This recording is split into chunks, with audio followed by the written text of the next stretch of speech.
mistaken. But you see, it's not me, it's not my family. In your head, they are fighting with their tanks and their bombs and their bombs and their guns. In your head, they are quiet.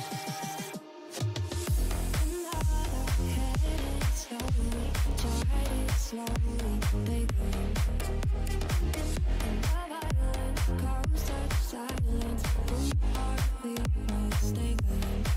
But you see, it's not me, it's not my family. In your head, they are fighting with their tanks and their bombs and their bombs and their guns. In your head, they are quiet. In your head, zombie, what's in your head? In your head, zombie. Another mother's breaking, heart is taking over. When the violence causes silence, we must be mistaken. It's the same old team since 1916. In your head, they're still fighting with their tanks and their bombs and their bombs and their guns. In your head, they're all dying. Another headed slowly, tried it slowly, they go. And the violence caused such silence. Who are we mistaken? But you see, it's not me, it's not my family. In your head, they are fighting with their tanks and their bombs and their bombs and their guns. In your head.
Hello.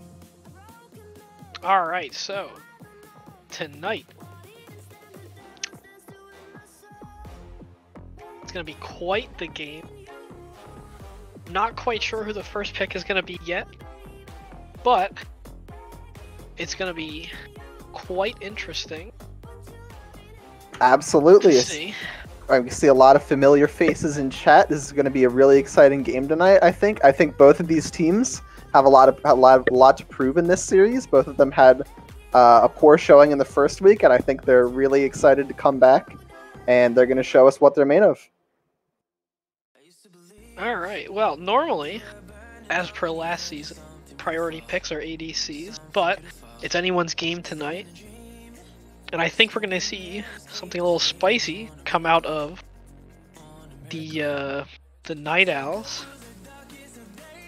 Yeah, apparently there's inside information on a secret pick coming out of the Night Owls that we'll get later. Secret information I am not allowed to disclose until it happens, so just keep your eyes peeled.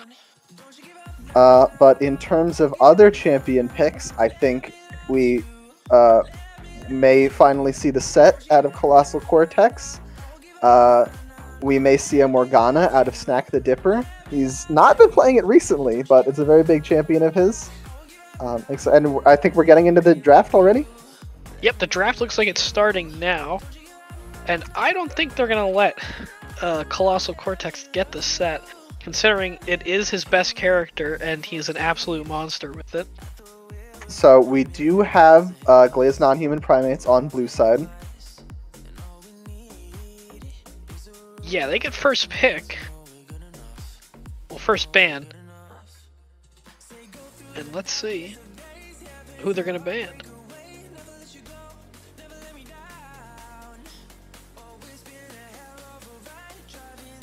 So let's see what the popular casters are already here. Let's see what the popular bans are so far in the league. We have quite a few Ashe bans actually. It's 3 times already in only 6 games. We had seen a couple Draven bans. We've seen a bunch of Irelia bans, although I think I know why that is against a particular player.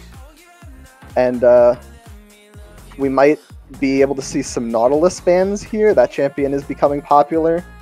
Same as with Misfortune, who's been not only picked a lot, but been first picked. Quite a few AD carries have been first picked, so I would not be surprised to see that out of blue side this game. Alright, we have confirmation from Team Captain that we're ready to go. Now, Misfortune last season was the #1 pick. So, yes, especially for Xeona War, but for most players, actually quite a few of the ADCs, Misfortune was a very contested pick in both ban and picking. It's interesting, though, because we have not seen a lot of Ashe this season, when she was very popular in the... She's also been banned out quite a bit, so maybe we'll be seeing her more later when people let her be played. But we do have the first Leona ban, not the Hovering. Nautilus. I was waiting. Oh, Hovering. Oh, switch to Vayne. Yep, Hovering a Vayne ban right now. Wouldn't be surprised to see a ban for Leona or it going Nautilus. through? The Vayne is going through. Vayne that does away. knock out both achievements and Quinstone. In terms of a comfort pick for both of them. So yeah, a Syndra ban. Responding with the Syndra. Brandbird, I understand you do not think that champion is good enough to be No, Syndra is banned out. terrible, but in the right hand she could still be good. So they're taking it out. Hovering a Trundle ban. We've seen that be a very powerful pick in some games already. Trundle's a good ban, especially if you're going to play a tank of any kind.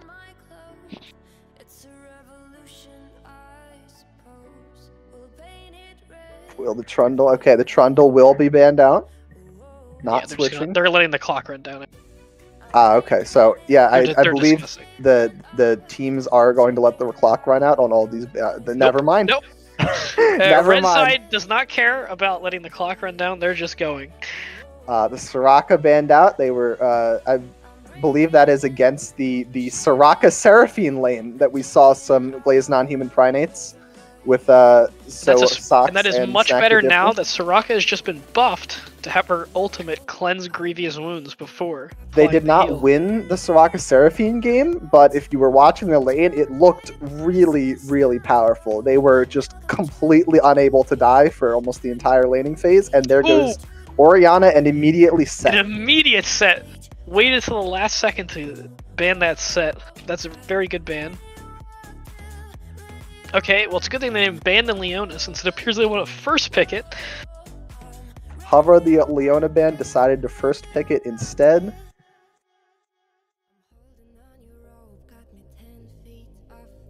We will see what Red decides to respond with. Perhaps an AD carry pick. That's been the traditional wisdom so far, is pick your AD carry Especially early. with support showing, now is the perfect time. Support showing, so you To already take know an a good ADC. idea what the lane is going to be like. Yep, there it is. There's the Ashe that I was talking about. Really gives a lot of utility for your team. Very consistent AD carry. Just and there's the whole bot lane constant right there. and there's the Ashana. bot lane. Very safe bot lane. Yes, has a lot of range with the volley. Has a lot of safety with the shield and the tornado. Going to be very hard to kill. Very, very hard to engage with Leona as well. This is a very anti-Leona type of lane.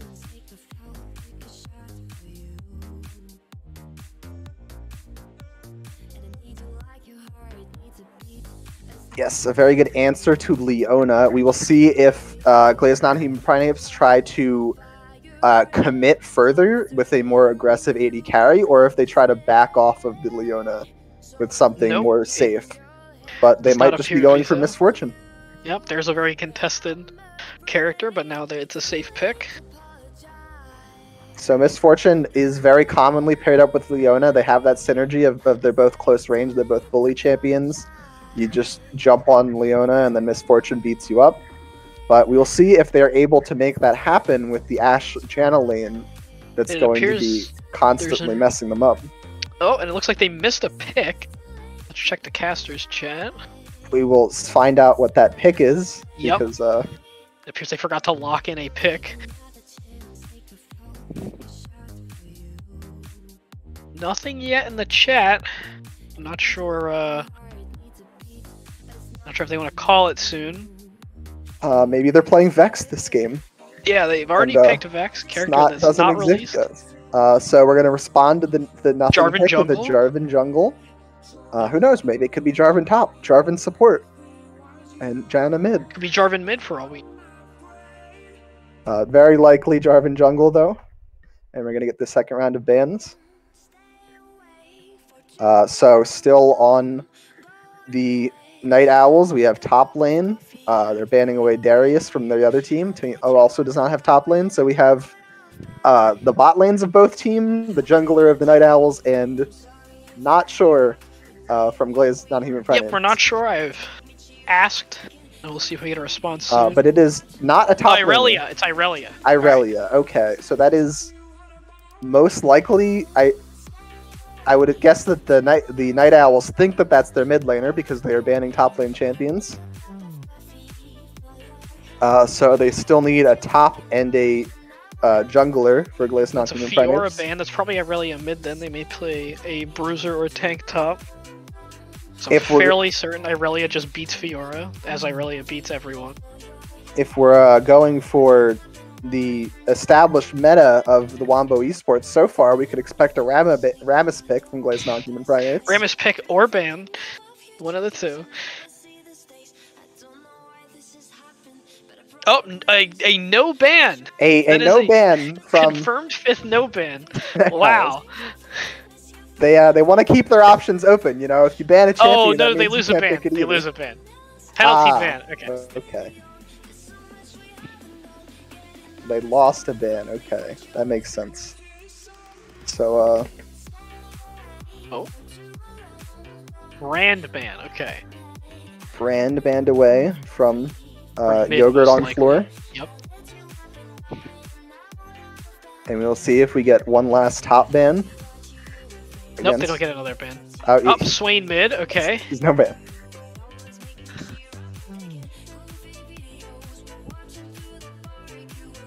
That is most so. Is Swain mid the secret pick that we were waiting for? No, it is not. But Swain mid is a good pick, especially for Eat May. Let's see. Oh, Kha'Zix jungle. Kha'Zix Two jungle. aggressive diving junglers. Yeah, a very aggressive team coming out from Glazed non-human primates. They just all engage, all offense. So it's going to be interesting to see if they get behind or ahead in the early game, because I think... Ooh, Is and that a Tryndamere Tryndamere? top. So it's looking like Leona... Take what I just said and double it. We have all attack team comp from Glazed non-human primates. They're going to charge at you, or they're going to beat you up, and they will not stop. So it would be probably some kind of range or disengage champ from as the last pick from... It is the Supreme Warrior Tom Kench, not what I was promised, but it makes sense why it is picked. The new frog. Completely It is the reworked, Supreme Warrior. Totally different. And with picks and bans locked in... No. Oh. So we have our complete team comp from both teams. We have a lot of hard engage versus a fair bit of disengage from Fair bit of disengage and Bananas. Lockdown, especially. Lockdown, With Jarvan ult, yes. Swain, lots of CC, Tom Kench, lots of CC, Janna, lots of disengage, Ash, lots of disengage. So I think this game, it might be very possible that we'll see Jarvan ult actually used defensively, which is not something you see every day, but Jarvan can bodyguard just as well as he can jump across the map to engage on someone. Just stand around and wait for someone to engage on you and then put them in the box.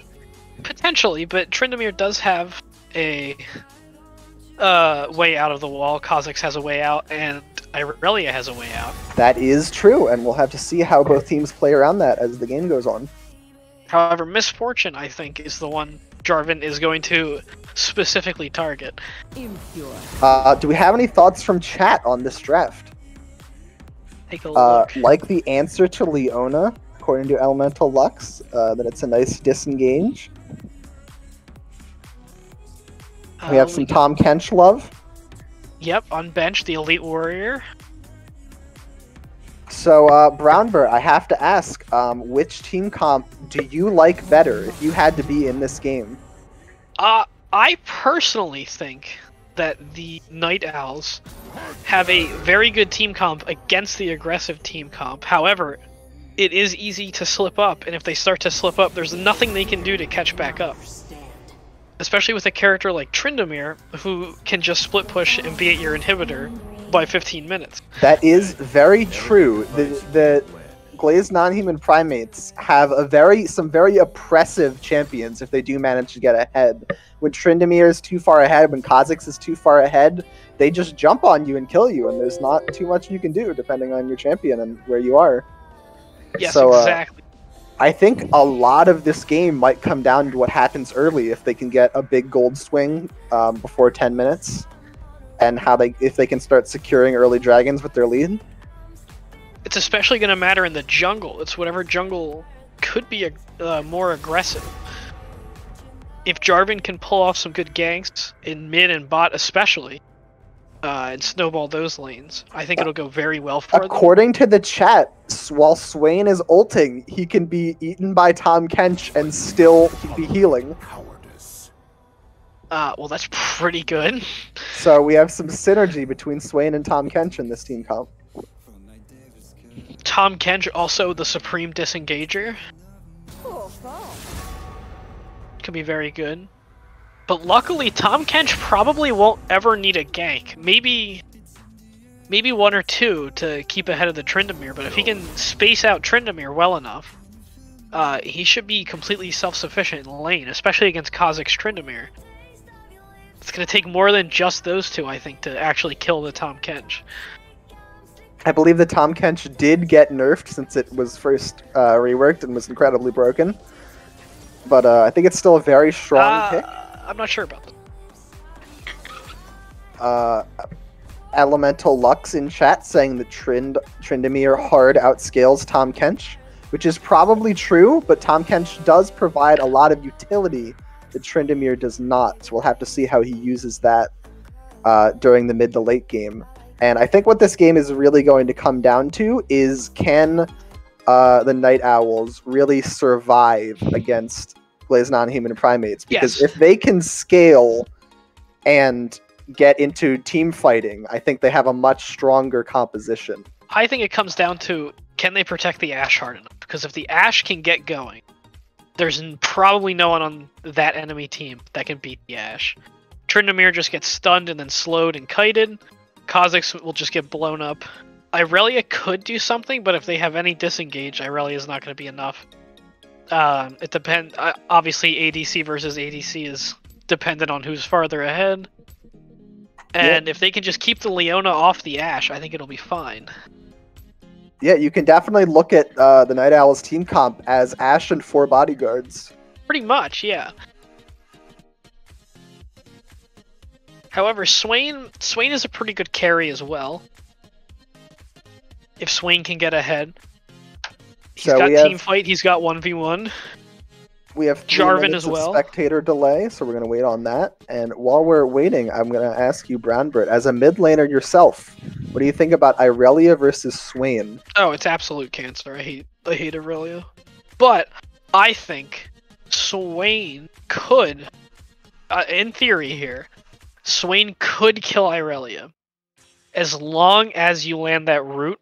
If you can get the full 3 ability combo off root Q eyeball, then you're probably doing more than enough damage to keep her off. The problem is when she dives on top of you and you can't get her off. Because Swain doesn't have a lot of disengage. I see. So it sounds like there's going to be kill pressure on both sides in mid lanes. We'll have to see if that gets exciting. We'll have to check when the game starts if Irelia is going to be taking Flash Ignite or Flash Teleport, trying to get the kill pressure or the more map presence. We've also seen Teleport Ignite out of Sarah 2 during one game. While that could be good, I think it's going to be Flash Ignite because she's going to want to oppress the Swain and probably not spread out as much. I think that the Glazed non-human primates are probably playing for a late mid game. Not quite the late game, because that's when they're going to start falling off. But they want to get to that point where the Irelia can just... the Irelia can 1v5, the Tryndamere can split push. One misfortune could win them the game type of situation. Absolutely. Whereas, yes, the Night Owls are going to be playing for 1v1s and disengages. However, there is lots of Elite Warrior spam in the chat because the Kench has been unbenched.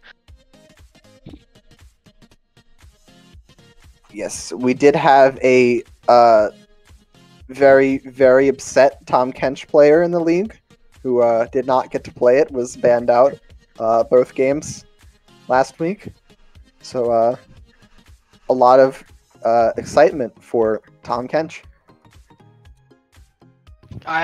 Reasonably so. He has been a fan favorite character, and after his recent buffs, he's finally seeing play. It might have been a little oppressive at first, but actually, alright, if the Irelia becomes a problem, Tom Kench could lane swap and 1v1 the Irelia. Because one of Kench's best matchups is against current Irelia. Which is just just a thought, but it's there. The option exists. And here we go, though. We are loading up into the game. It is going to be Flash Teleport out of the Irelia.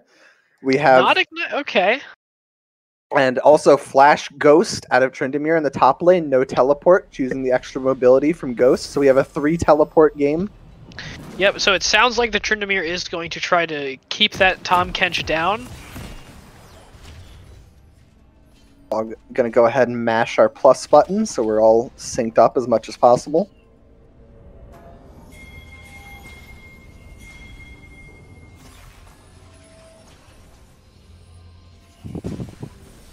Welcome to Summoner's Rift.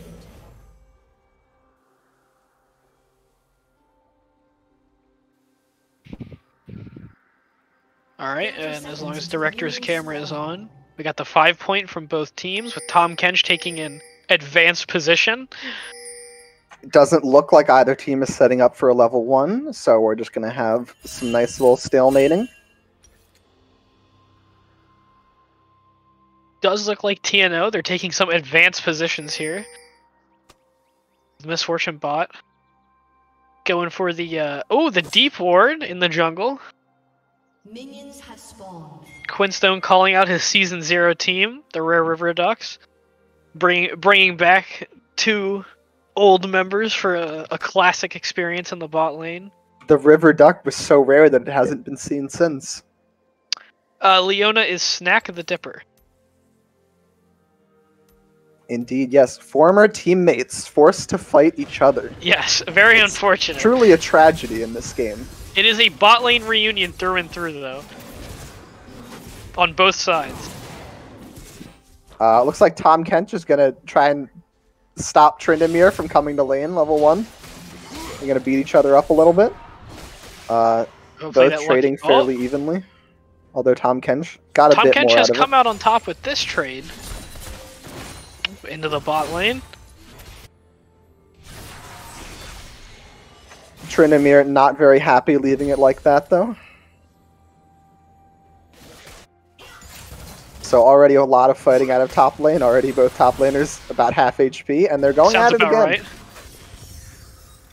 Although he should, Tom Kench should be a bit careful. Tryndamere's passive is gone. Never mind.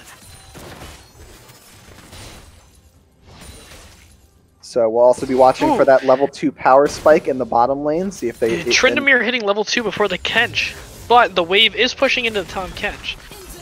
So Tryndamere wards the tri-bush to look out for that early Jarvan gank. Quinstone and Misfortune Bot actually hitting level 2 ahead of Socks and Snack the Dipper in the bottom lane. So the Leona Misfortune not able to take advantage of that. Oh, an early engage from the Irelia, but the Swain comes out on top. Yeah, Swain chunking out Irelia quite heavily. However, Kha'Zix is setting up for the jungle gank. It looks like flash out of Swain there. Swain almost out of mana, but the Irelia is rather low. But Irelia starting corrupting. But RIPDusty and Ihiri in the jungle, just beating each other up. This is a very aggressive game so far. Everyone is fighting, but no one is dying. So we just have a bunch of punching and running away in the game so far. Does look like Tom Kench hitting 4 before Tryndamere hits 3. Bot lane even so far. The wave is even in an even position. We have RIPDusty being very aggressive in the enemy jungle this game, just constantly on that top blue side. And you can see on the scoreboard how it's working out for him. 20 CS to 12. But wait, Tom Kench, going to meet up with his jungler, potentially? No?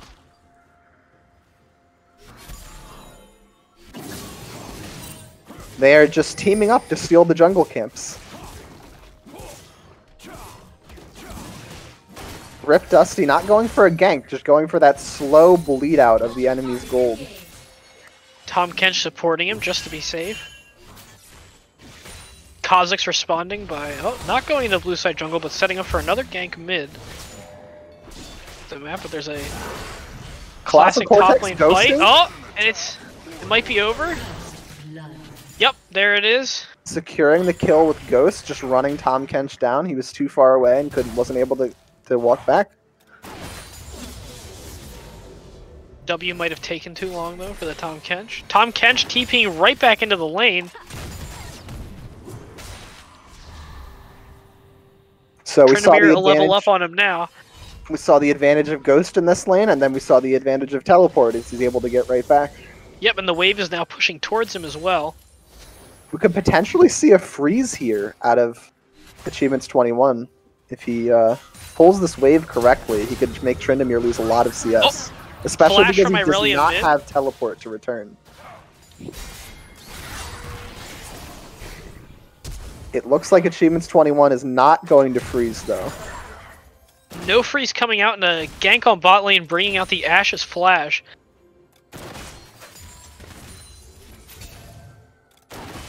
Bot lane popping almost all their pots so far. So if we do get some action bot lane, it's going to start being important now that the Cloud Drake is up. Yeah, the dragon is up, and they have a deep control ward in the red jungle. If you look up there by the mid tower, they knew exactly where the Jarvan was. Yep, and they just pinged missing on the Jarvan. So first team to get a really good fight in the bot lane could potentially secure the first dragon, and we see RIPDusty down in the bush looking for an opportunity. Oh, top lane, both laners hit 6. Tom Kench could just get run down again if he's not careful. So neither top laner is going to be showing up for any dragon fight that does happen, because neither of them has a way to get there. Yes, teleport is down. Oh!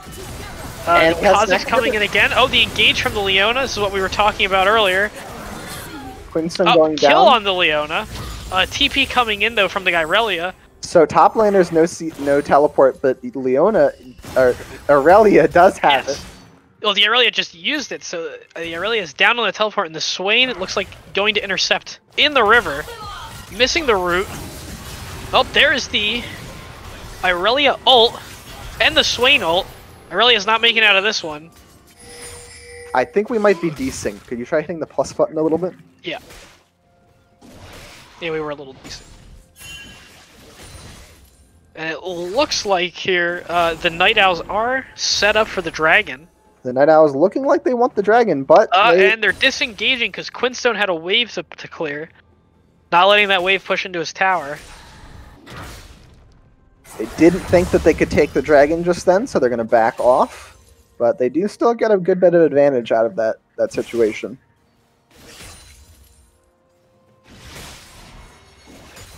So it's looking like this game is going fairly well for the Night Owls so far. They are not Another getting... ult from Swain. Oh no, oh, it appears my game is glitched and I see Swain permanently in his ultimate form. Ah, so that is interesting. But Eat May successfully ganked in the mid lane. So we are not yet seeing that early game dominance that we were possibly anticipating from Primates. Here's an ult from RIPDusty on Irelia. Irelia's gone. Jurgen on floor used their Q too early and could not get out of the Jarvan ultimate. They had no abilities. Yep, did not kill a minion. Actually got, I think, pulled back in by the Jarvan ult.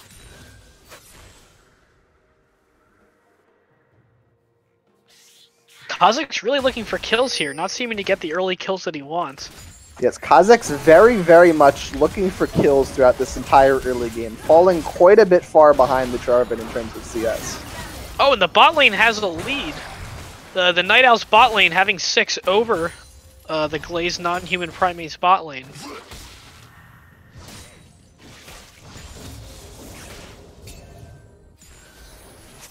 It's looking like they both just hit 6 now. Quinstone is up 10 farm, but down 1 kill. So fairly even gold, mostly across the board. A little bit of discrepancy in jungle, but it's a very, very even game so far. I think there's still a lot left to go. So we might be in for a long one. This may be like this. A grind. Neither team taken any objectives yet. Just everybody hanging out, killing each other a little bit. I'm actually surprised that the Kha'Zix has not tried to at least solo Dragon, if he can clear vision.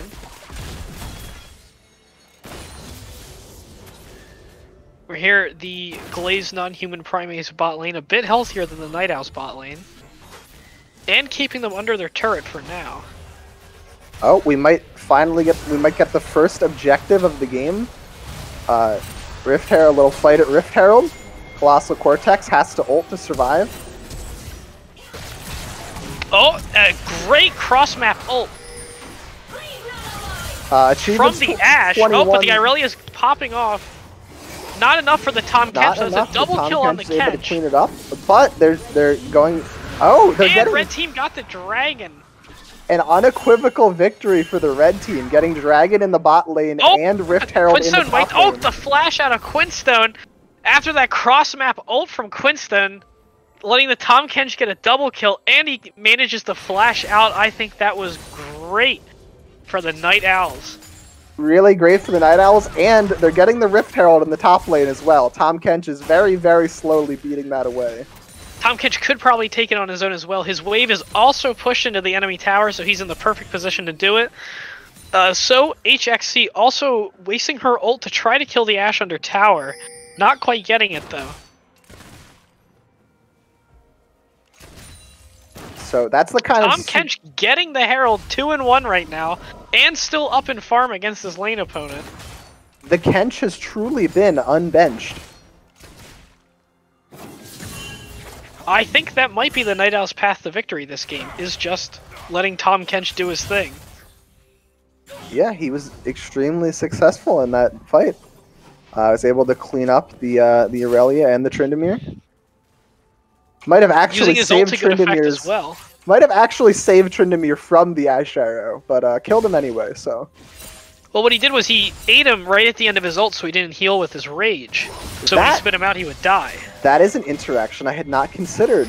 Tahm actually does quite well against Tryndamere in that respect. Oh, but however, as we say that, he misses the knock-up here, but he gets the stun.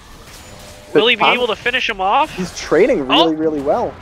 But he doesn't... I think his ultimate is just barely not up. It just came up just now.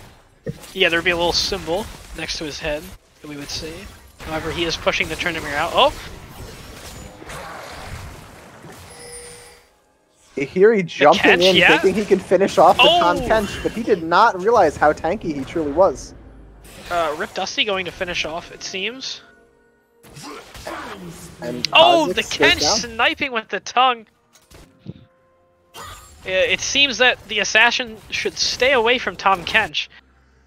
My right arm is yes, his assassination attempt was completely turned around on him. As you can see, Tahm Kench has more health than what he started with, and RIPDusty cleaning up the Tryndamere. I think top tower is going down because of that play. Tryndamere cannot stay under tower with that low HP against two people like that. Irelia does have teleport up.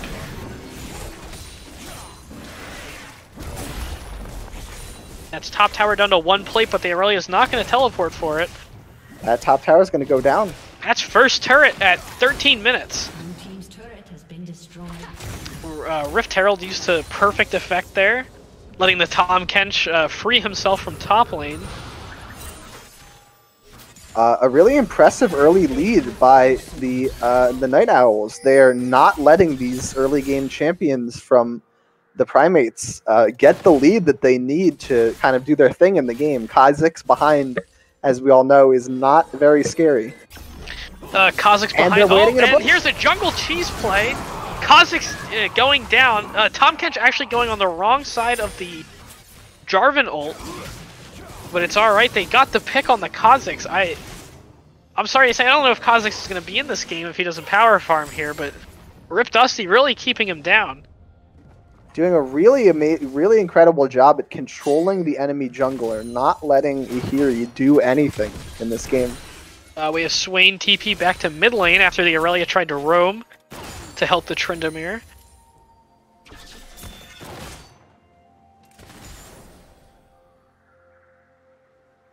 And if we've got farm numbers, the Jarvan is almost double the farm of the Kha'Zix. And also 5 kills ahead. So yes, and 5 kills and 2 deaths up. Kha'Zix cannot even safely wander around in his own jungle at the risk of Jarvan being there. It's also interesting that even though the Swain is down 0-2, the Aurelia is not up very much. Swain holding his own against a very oppressive lane. Oh, we have a very good play in bot lane. There goes the Ashe. Ashe is down, but the Leona got the kill, not the Misfortune. Unfortunate in that, but they got a really nice combo on Quinstone. The full CC down from Leona with the Misfortune ult just chunking out his entire health bar. Which is a very good play with Dragon coming up in 15 seconds. The only way Jarvan is going to be able to do anything is if he tries to steal the ult, but it looks like they're going after the Swain. Oh, the entire flash team right is here. into the Irelia ult. Unfortunate. Oh, but Swain still gets the kill on Kha'Zix. Oh, that's gonna make the Glazed non-human primates rethink their jungle play. Very The enemy jungler's still unfortunate. alive. Getting a kill traded back in a 4v1 is really unfortunate for the... And honestly, the Primates. wrong kill as well. If they had just gone for Dragon, they might have been better off in that play. Yeah, so now they're going to have to give up the objective without their jungler. Honestly, I don't know if the Swain was worth it. The Swain is 0-2. Comparatively for a Dragon, I think they would have been much better off. Tahm Kench splitting. Tahm Kench already finishing Frostfire Gauntlet. And that's 2 dragons already for the Night Owls. Those big licks from Tahm Kench doing quite a number on Kolossal Kortex. So now that we're starting to see the shape that this game is taking, the gold lead is not incredibly big, but something about it feels larger than it is. What do you think the Primates can do to get back into this game? They're going to have to build a lot of anti-tank items, I think, because I think all the gold right now is stacked into Jarvan and Tahm Kench, and they're going to be very big, very fast. So if they're going to get anywhere, that Misfortune's probably going to have to build Lord Dominic's. Jarvan already having more health than the Leona. Oh! And Ihiri! Sniping out the Ihiri. Ihiri down to 25% health already. The interplay between the Jarvan and the Kha'Zix at this point, Ihiri is not safe to just wander around. To be fair, Has to be Ihiri did constantly walk into a afraid. control ward there, and Jarvan was ready. That is true. The Jarvan combo is just so scary at this point. He does so much damage. Jarvan also having a finished Mythic in Gore Drinker. And he's here in the mid A lane. 3-man gank on the Aurelia. And Tahm Kench didn't even touch him. Tahm Kench didn't even have to be there yet, and they're getting ready to take the second Herald. It's an objective skunk so far. Oh! But Eat May getting run down by the Tryndamere. Yep, And he gets Tryndamere him. getting the kill using his Gale Force. Really He also has a impressive. finished Mythic. Flashing the CC from Swain to actually... Oh, get that Tryndamere now split roaming kill. bot lane, but he's used both sums to get that kill and his Mythic item. But he hasn't used ulti yet. Oh, we've got... Tryndamere with no summoner spells. Not nearly that scary. Especially into an Ashe. Especially into Ashe Janna, I should say more. We have quite a bit of love for Leona in the chat. Snack the Dipper, always a popular player. Leona has made some good plays in the bot lane so far. Getting the pick on that Ashe.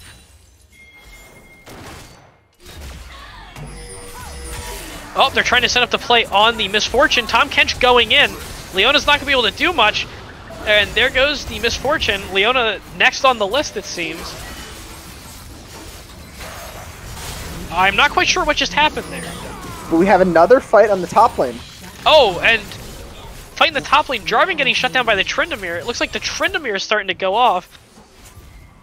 However, that interaction that just happened in bot lane was very strange. It looked like the Tahm Kench was in the middle of eating that Leona when the Janna ulted, pulling her in 2 directions at once. So actually a really important kill in the top lane by getting that shutdown gold on RIPDusty is really important. Yes, especially for that Tryndamere. I'm not sure if the kill went to the Tryndamere or the Irelia. I went to the Tryndamere. Okay, so that's going to be really important because the Tryndamere split push pressure could be a big help to getting them back into this game. If Tryndamere can beat Tahm Kench in the side lane, and they start having to send beat the Tahm more than Kench. one He just person. has to occupy, because this is exactly why he just has to occupy the Tahm Kench.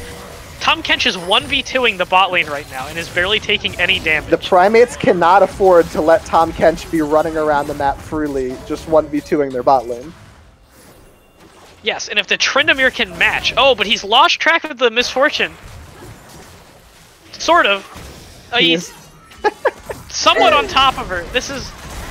Oh! Tahm Kench still up! Another shield online. He is just unkillable. You can't bench the Kench. Oh, a full team fight popping up now from Tahm Kench just trying to fight the bot lane alone. Tahm Kench going in. That's a double knockup from the Kench. That's a double kill on the bot lane. And Tom Kench came out with more health than how he started. An incredible tongue snipe by Achievements 21 to finish off the Misfortune. What a character, that's all I have to say. And Tom that is the Kench. kind of power and utility that Tom Kench brings. Is he's so tanky, he has a lot of CC, and I you will just say, waste we were your time. talking about the Tryndamere split push, and he hasn't even taken that top tower yet. So I don't know how confident I am in the Tryndamere catch-up. He's taking it now, but the Jarvan is here to try to stop him. He's going with the ignore strategy. He's going to just ult. He did have to pop his ult for that, but his ult isn't going to be up forever. It doesn't look like he's going to be able to get away though. He's going to give up his life in exchange for that tower.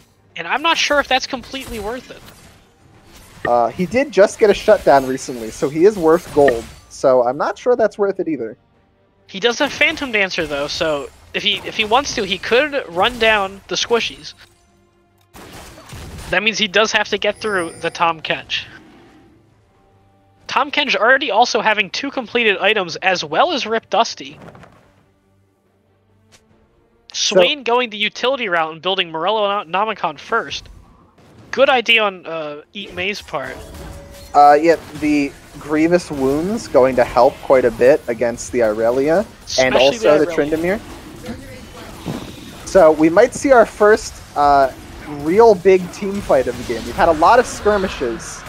But They're dragging down. Oh, that's a big snipe on the Misfortune. Oh, the Irelia going for the big team fight play here. Knocked out by the Janna ult. Going back in. Quinstone can't kite forever. Oh, but it doesn't matter. The Jarvan with the knock up. Leona staying alive. It appears once again with, especially with Tom Kench on your inhibitor turret as well. Tom Kench on the inhibitor turret during that fight, so even if they had won that team fight, they still have to respond to the pressure of Tom Kench. Tryndamere's here, and he's going to probably be able to at least push him off of the turret. Oh, Tryndamere does not have ult! Oh my word! Wow. I think we might be slightly desynced again. Yeah, we were a little bit. Wow. This is quite the turn of events. This is the Tom Kench taking off far harder than the Glazed non-human primates were ready for. I expect that whatever happens, we may very well see a Tom Kench ban in the second game of the series. I suspect as much, yes. They cannot afford to let this character get through once again. Oh, a 4-man on the Tom Kench here. And this they're, is the they're kind of using thing you everything on him, need. and he's just walking away. He might be out.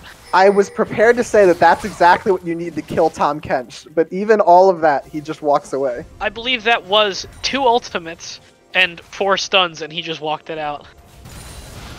That was Leona ultimate, Misfortune ultimate, both burned to try to kill Tom Kench, who just W's out.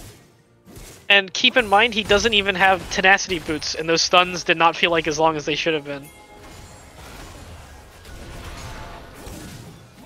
So I think that raises the question: is how do you kill Tom Kench at this point in this game? I think it's gonna have to take all 5. It's gonna take a full 5-man and a full 5v1. But that means they're gonna have to give something up to re-bench the Kench.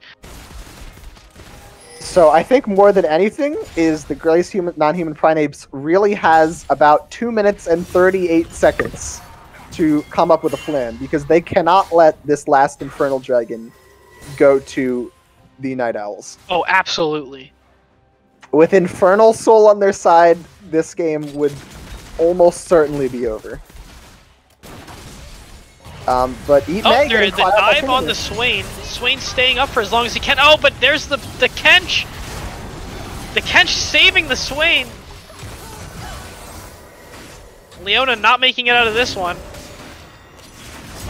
Oh, Leona making it out of this one. Oh, never mind. It was close. Leona not able to get out of there, but Jarvan doing his own on the backside and taking out the Kha'Zix once again. I think at this point, Jarvan is just as fed, if not more fed, than the Tom Kench. And Tom Kench is just a time waster for the enemy team. I think it's safe to say Jarvan is the real threat on the team. Maybe both of them, honestly. The top and jungle having an amazing showing by the Night Owls in this game. Great synergy Jarvan from and Tom both of them, Kench too. working, not only taking over this game, but doing it together. A lot of coordinated plays between them. You'd almost think that these players were on the same team by the way they play together. But they are not. They are not. No, RIPDusty is in fact a substitute. And man, is he a good substitute. Exactly the kind of player you want subbing in for your team when he's going to take over a game like this. But this is what we were talking about in the pregame. The Glazed non-human primates needed that early lead and they just couldn't find it. Even though the Tryndamere got first blood, it was not enough. That just turned the Jarvan's attention to top lane. I think the real key to why the early game of the Glazed non-human primates did not work out for the advantage they need is with the early advantage of the Jarvan, it created this gap between the junglers where the Kha'Zix was not able to freely make plays around the map because there was always too much pressure of the Jarvan just being there and creating a 2v2 or a 2v1 or even a 1v1, which Kha'Zix cannot win. As shown in the early skirmishes, Kha'Zix was always coming out even or below the Jarvan. And with the fear of getting W'd over the wall by Tahm Kench just appearing out of nowhere, the Kha'Zix really couldn't fight back. Oh! Kha'Zix getting stunned right before he could kill the Janna. What a snipe from Quinstone. Play going off here. The Aurelio finishing off the Janna. And it looks like a Swain cleanup here. Swain and Tahm Kench cleanup. That's Soul for the Night Owls. That is Soul and possibly... Oh, nope, they're giving up Soul. They're just ending. They don't even want the dragon. They're going to try and end the game. 10 seconds on Ihiri, who probably cannot defend by himself, and Ihiri is just going to slowly chip away most likely at the tower. getting one turret all on their own. Tahm Kench and Jarvan showing up. It looks like this is a really good call by the Night Owls. They don't need the dragon. They're just going to end the game. Don't need the Soul. They can just end the game right here, and let's see if they're able to do it. It might be close. Sox is up. Sack the Dipper is up. Now it's still... they have more than enough health combined between the two. I think they might just ignore them and hit the Nexus. Yep, that's going to be the game. They successfully Classic Bruiser play. Very good call on their part, not needing the Soul. Very. And that's game one. Really amazing showing by Quinstone in that last fight, saving his support from, or saving Ihiri. Yeah, saving his mid laner. Very good play. I mean, I think Tahm Kench played almost perfectly that game. Extremely good showing by Achievements 21 on Tahm Kench. Finishing with... throughout the entire game. Finishing with 3 completed items, almost 4. Very good. The Ihiri on the Swain, very good. 11, 1, and 6. His only death was solo kill first blood from the Tryndamere. And honestly, that might be a little expected. Let's take a look at the graphs here. Wow, Swain putting out the most damage that game. Swain was in the middle of every team fight. And with Conqueror proccing on every tick of the ultimate, that's pretty good. A little bit surprising from the graphs. It felt like Tahm Kench was doing all the damage, but it was just that he was always in the middle of everything. But Swain actually putting out most of the damage that game. Tryndamere doing not as much damage as I expected. Tryndamere putting in a lot of work, despite not ultimately succeeding. There was a lot of really amazing play. However, Dusty out here, Kortex. Dusty out here doing the most damage in the game, most likely due to taking that first tower, taking multiple towers, taking the dragon, and both objectives. Being involved in almost every single kill in the entire game. Oh, we have in chat, is Dusty single? Sorry, I'm pretty sure Dusty is married. And you have to play... You do have to play Tahm Kench better than Achievements 21 to catch his attention. It's a very difficult thing to do. It is, it is. Damage taken, Tahm Kench just what a character, that's all I have to say. Vision score, actually pretty even across the board. Oh, back to damage taken. And back to vision score, actually surprisingly even from the two junglers. Both junglers overlapping both supports. Even the top laner, even Tryndamere, beating both supports almost behind the junglers, but Tom Kench barely putting down any wards that game. We thought he was the great team player. Turns out he is not. Oh, Low he was a vision team score? player, just not in the sense You people can wanted carry him the for. game, but if you have a low vision score, do we really want you? Oh, and we have someone calling me out in chat. Yes, that is me. It's Venus Politis.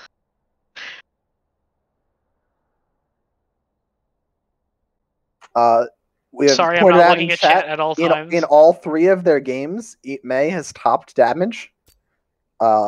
Very consistent performance as a mid laner. Actually, I think that's exactly what the mid laner needs to do. So All right, game we have 3, game 2 scheduled at 9:30, so we have a 6-minute break here. We're probably going to hold on this victory screen for a little bit. I'd say a very good try from the Aurelia.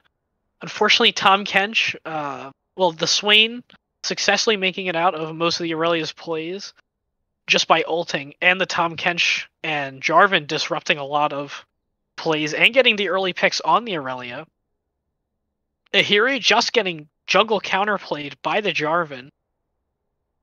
So we saw a good bit of what the Primates wanted to do in that game. We saw a good bit of Tryndamere ghosting onto a solo squishier target, never the Jarvan or the Tom Kench, but on Swain, on Ashe, Tryndamere would jump on top of them, kill them, Irelia ulting on somebody, taking them out quickly. That's the kind of thing that Primates wanted to do in this game, but the problem with their team comps against each other was the front line of the Night Owls was just too strong for them to get through, especially once they were behind. Yes, especially with that disengage like we were talking about earlier. Their disengage and their engage in the end of the day was just too good. I had originally talked about the possibility of disengage play by RIPDusty using the Jarvan ult defensively. In terms of the game, I think we saw that he used it exactly the opposite of what I thought. The more standard Jarvan jump on somebody engage, he was using it as kind of a reverse engage on the Glazed Primates, where they would be trying to go in, and he would just jump on them first. So before the Tryndamere or the Aurelia or the Kha'Zix could go in, he would just jump on them and say, no, this is my team fight. Absolutely. He was, I think, between Jarvan and Tom Kench, I'm not sure who had a bigger impact on that game in terms of that style of play. My highlight would be the Jarvan diving on that Aurelia and stopping her from escaping, or the Tom Kench 1v5ing and just walking out completely unscathed.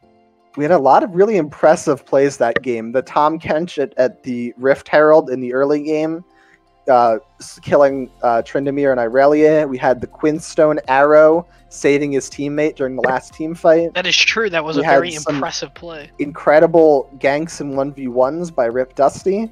And we had some incredible support play from We had some incredible support play from our Leona. Yes. But unfortunately, it did not seem like it was enough. Unfortunately, not good enough, but we had some very incredible support play by Snack the Dipper. Had a lot of successful Leona engages, but it was not enough for the game as a whole. So I think the question now is, how can they change going into Game 2 to make this a success? Either change playstyle or double down and just ban the bans, ban who they need to ban. Yes, I think we'll absolutely see a Tryndamere or a Tom Kench ban. Oh, absolutely. Tom Kench will not make it. Tom Kench will not make it past the first round of bans. Or no, I'm sorry. They are blue side Game 2, so they cannot first pick it. They cannot because it will absolutely be banned.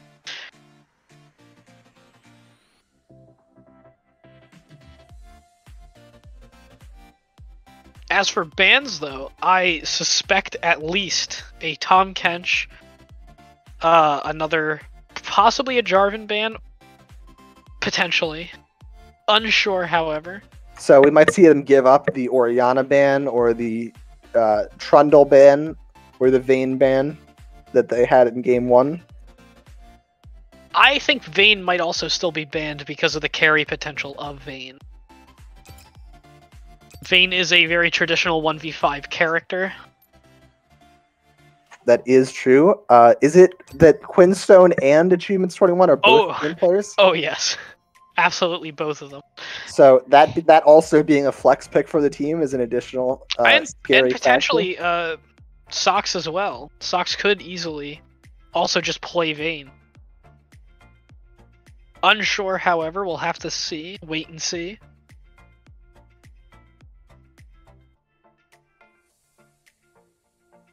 Maybe even a Swain ban. Cheeky little Swain ban this time around. Stopping that Swain from just getting in that teamfight damage. Because, you know, it might not look like a lot at first, but Swain being in every single team fight, just cranking out massive AoE damage. That is, it was not something we focused on as the casters, but I think if you look back at the team fights during this game, you will see the big bird just constantly hurting everything and just destroying the health healing bars it back, yeah. of the Primates. So that potentially, if the Jarvan and the Tahm Kench and whatever tanks they decide to play are the problem, is you're having too much trouble getting through tanks. Another possibility is just take out their best damage dealers, and then it doesn't matter that the tanks are unkillable because they can't hurt you. Oh, and not that Quinstone did bad, but I have a sneaking suspicion he may not play Ashe this game. Or they may also ban the Ashe. It was a good performance by Quinstone in this game. He had some very good plays with the Ashe Arrow, but I don't think the Primates are going to be particularly prioritizing the AD carry bans this game.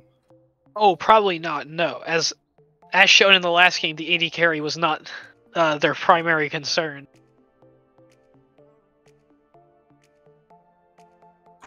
Personally, we have some conversation in the chat. I think that the only way Tahm Kench can get through the bans this game is with mind control on the part of the Night Owls. Or bribery, some kind of bribery. Some kind of under-the-table bribery, mind control, going to their houses and actually physically taking their computer away during the ban phase. Now, while we're waiting here, I'm actually going to look at the 1.8 patch notes. Because I don't think... We have a ban prediction of Vayne, Trundle, and Tahm Kench. Let's see if Tahm Kench was actually banned in the last patch. Oh, we are starting pick ban. We're starting right now. Okay. Back at it. Alright, first ban set from the Night Owls. An excellent ban. As stated before, Kolossal Kortex is an absolute monster on set. No one in the league wants to play against the Kolossal Kortex set. If you've ever played against a good set, you'll understand he is incredibly oppressive in and out of lane. He just punches you. It hurts. And it looks like first ban Vayne as well, another excellent ban. Elemental Lux in chat looking like one of his predictions are correct so far. And that's a Syndra ban, another good ban on their part. Keeping the mid lane a little safer, and there's the Tahm Kench ban, as expected. The Tahm Kench ban, very surprising.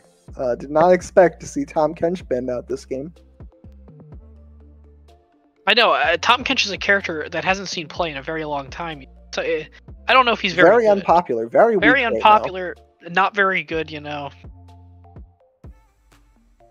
You know, perma-stuck support, all that. Permanently benched. And, yep, Elemental Lux is 2 for 2 so far with their predictions, as for the Glazed non-human primate bans. We will have to see if the Trundle ban comes in. It will have a complete sweep for Elemental Lux. Not in this game, but still carrying. Very impressive. Oh, we have Ubaldi saying that mid lane will be a decider here. I agree. Oh, a good Soraka ban. The Soraka ban, once again, they do not want to see the Seraphine Soraka bot lane. They're keeping it out of the series. I wouldn't want to see it either, honestly. Sounds I very would love safe. to see it. I think it's wonderful as a spectator and a caster. The double enchanter bot lane. It looks very fun. Fun to play, not fun to play against. And there's the Fiora ban. Fiora. I'm sorry, Elemental Sunday. Lux, but you Very do not sad win day. today. For Elemental Lux in the chat. Very sad day. The Fiora does make sense. You don't want Achievements 21 playing another type of carry, a different type of carry character. Well, interesting to see what we'll see from the blue side first pick. Maybe the Jarvan that they had a lot of success on last game. Potentially. Maybe a top laner. Or the Ashe pick again. Could Ashe be was the a very Ashe good pick. And it is the Ashe pick. Brownbert with the amazing prediction, taking the Ashe pick so that they cannot take it on the other side. Yep. They cannot get it stolen. It's a very safe pick. Ashe has impact whether she gets kills or not. Ashe is a good first pick, both because it's a good, safe champion to pick for your team, and because it's very popular, so you take it away from the opponent's team by picking it. Cassiopeia! That's the character I was not expecting to see ever. And this could be top, mid, or even a very, very rare support Cassiopeia pick. It could be a bot lane Cassiopeia in Or ADC even, instead yeah, of AD carry. We've APC, seen- yeah. We haven't seen TNO! any AD AP bot lanes in the league yet.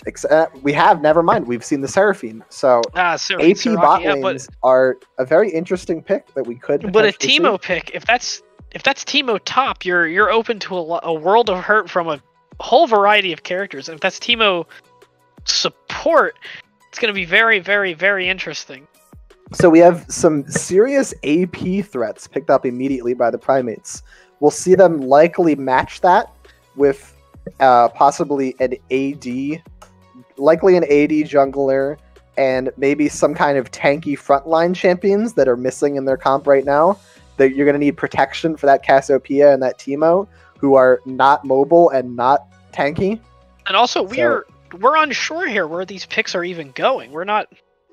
These picks are flex picks in a lot of Both positions. Cassiopeia and Teemo could go in several places right now. So I don't think the Night Owls know what they're up against just yet. So they're just going to pick Janna because it worked last game and it's safe. I think they might be a little unsure.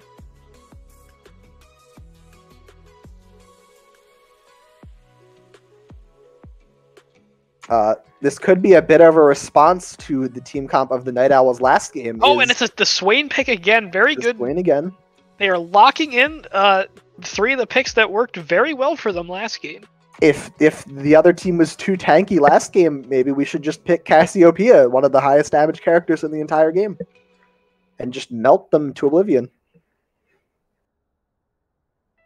Really interesting to see the rest of this draft out of the Primates. Nico, again, these are all mystery picks. I've even been seeing Tank Nico top. I have now So- seen 3 picks out of Primates, and I still have no idea which lanes any of them are going Nico to. can also, just like the rest of them, be top, mid, bottom, or support. However, So- I strongly suspect... Oh, there's the Trundle ban! I strongly suspect that is a Nico support out of Snack the Dipper. He has been playing that pick quite a bit recently. I suspect that is a bot lane Nico played by Snack the Dipper. Congratulations, Elemental Lux, you are still correct. It's second Trundle round is ban. It banned. does not count. Oh, it does not count. Sorry, never mind. You can have, like, the half correct. A Jinzhou ban looks like they're gonna try to keep out any, like, confrontational 1v1 type junglers. If I was the Night Owls, I would also be banning junglers here because I have no idea which lanes are still open. Yep, and there's the Jarvan ban. Matching a 1v1 jungler with a 1v1 jungler. So we're reducing the options of junglers a lot here with both sides choosing to ban out junglers. This might be a tank jungle type of situation. I would Sejuani, certainly Hecarim. hope for a tank jungle out of the Primates team comp because they have Yes. three squishy AP champions so far.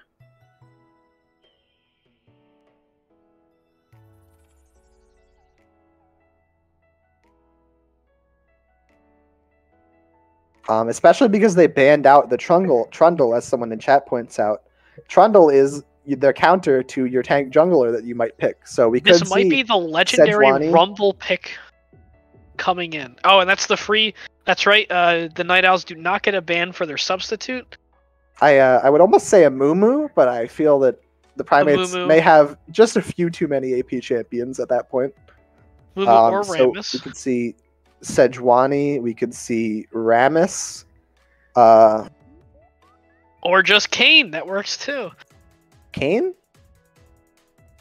We I'm can see assuming Kane. most likely going to be Red Kane, but we'll have to wait and see on that. So that is the AD threat that we were looking for. Gonna mix up the damage of their team. But if that isn't Red Kane and that's Blue Kane, these are 4 very, very, very squishy champions that if any of them get locked down by, say, Ashe or Swain, they will just die. Their all-in is fantastic if they don't get stopped while they're going all-in. Red Kane would serve as a good front line for the team. Ornn, love Ornn. That's a great pick into this team comp. The Night Owls must know who's casting, because I will unequivocally support any team that picks Ornn. I because also the champion is am broken. an Ornn apologist. They gutted my boy this season, but he's still here. He still gives your team 1 million free gold just for existing. The Kha'Zix pick. Okay. Taking 2 assassin-type junglers. We'll see if RIPDusty can make the Kha'Zix work in this game. RIPDusty almost disrespectfully saying to the Primates, I will take the Kha'Zix and I will make it good this game. And let's see if this final pick will give us any indication as to what these picks might be.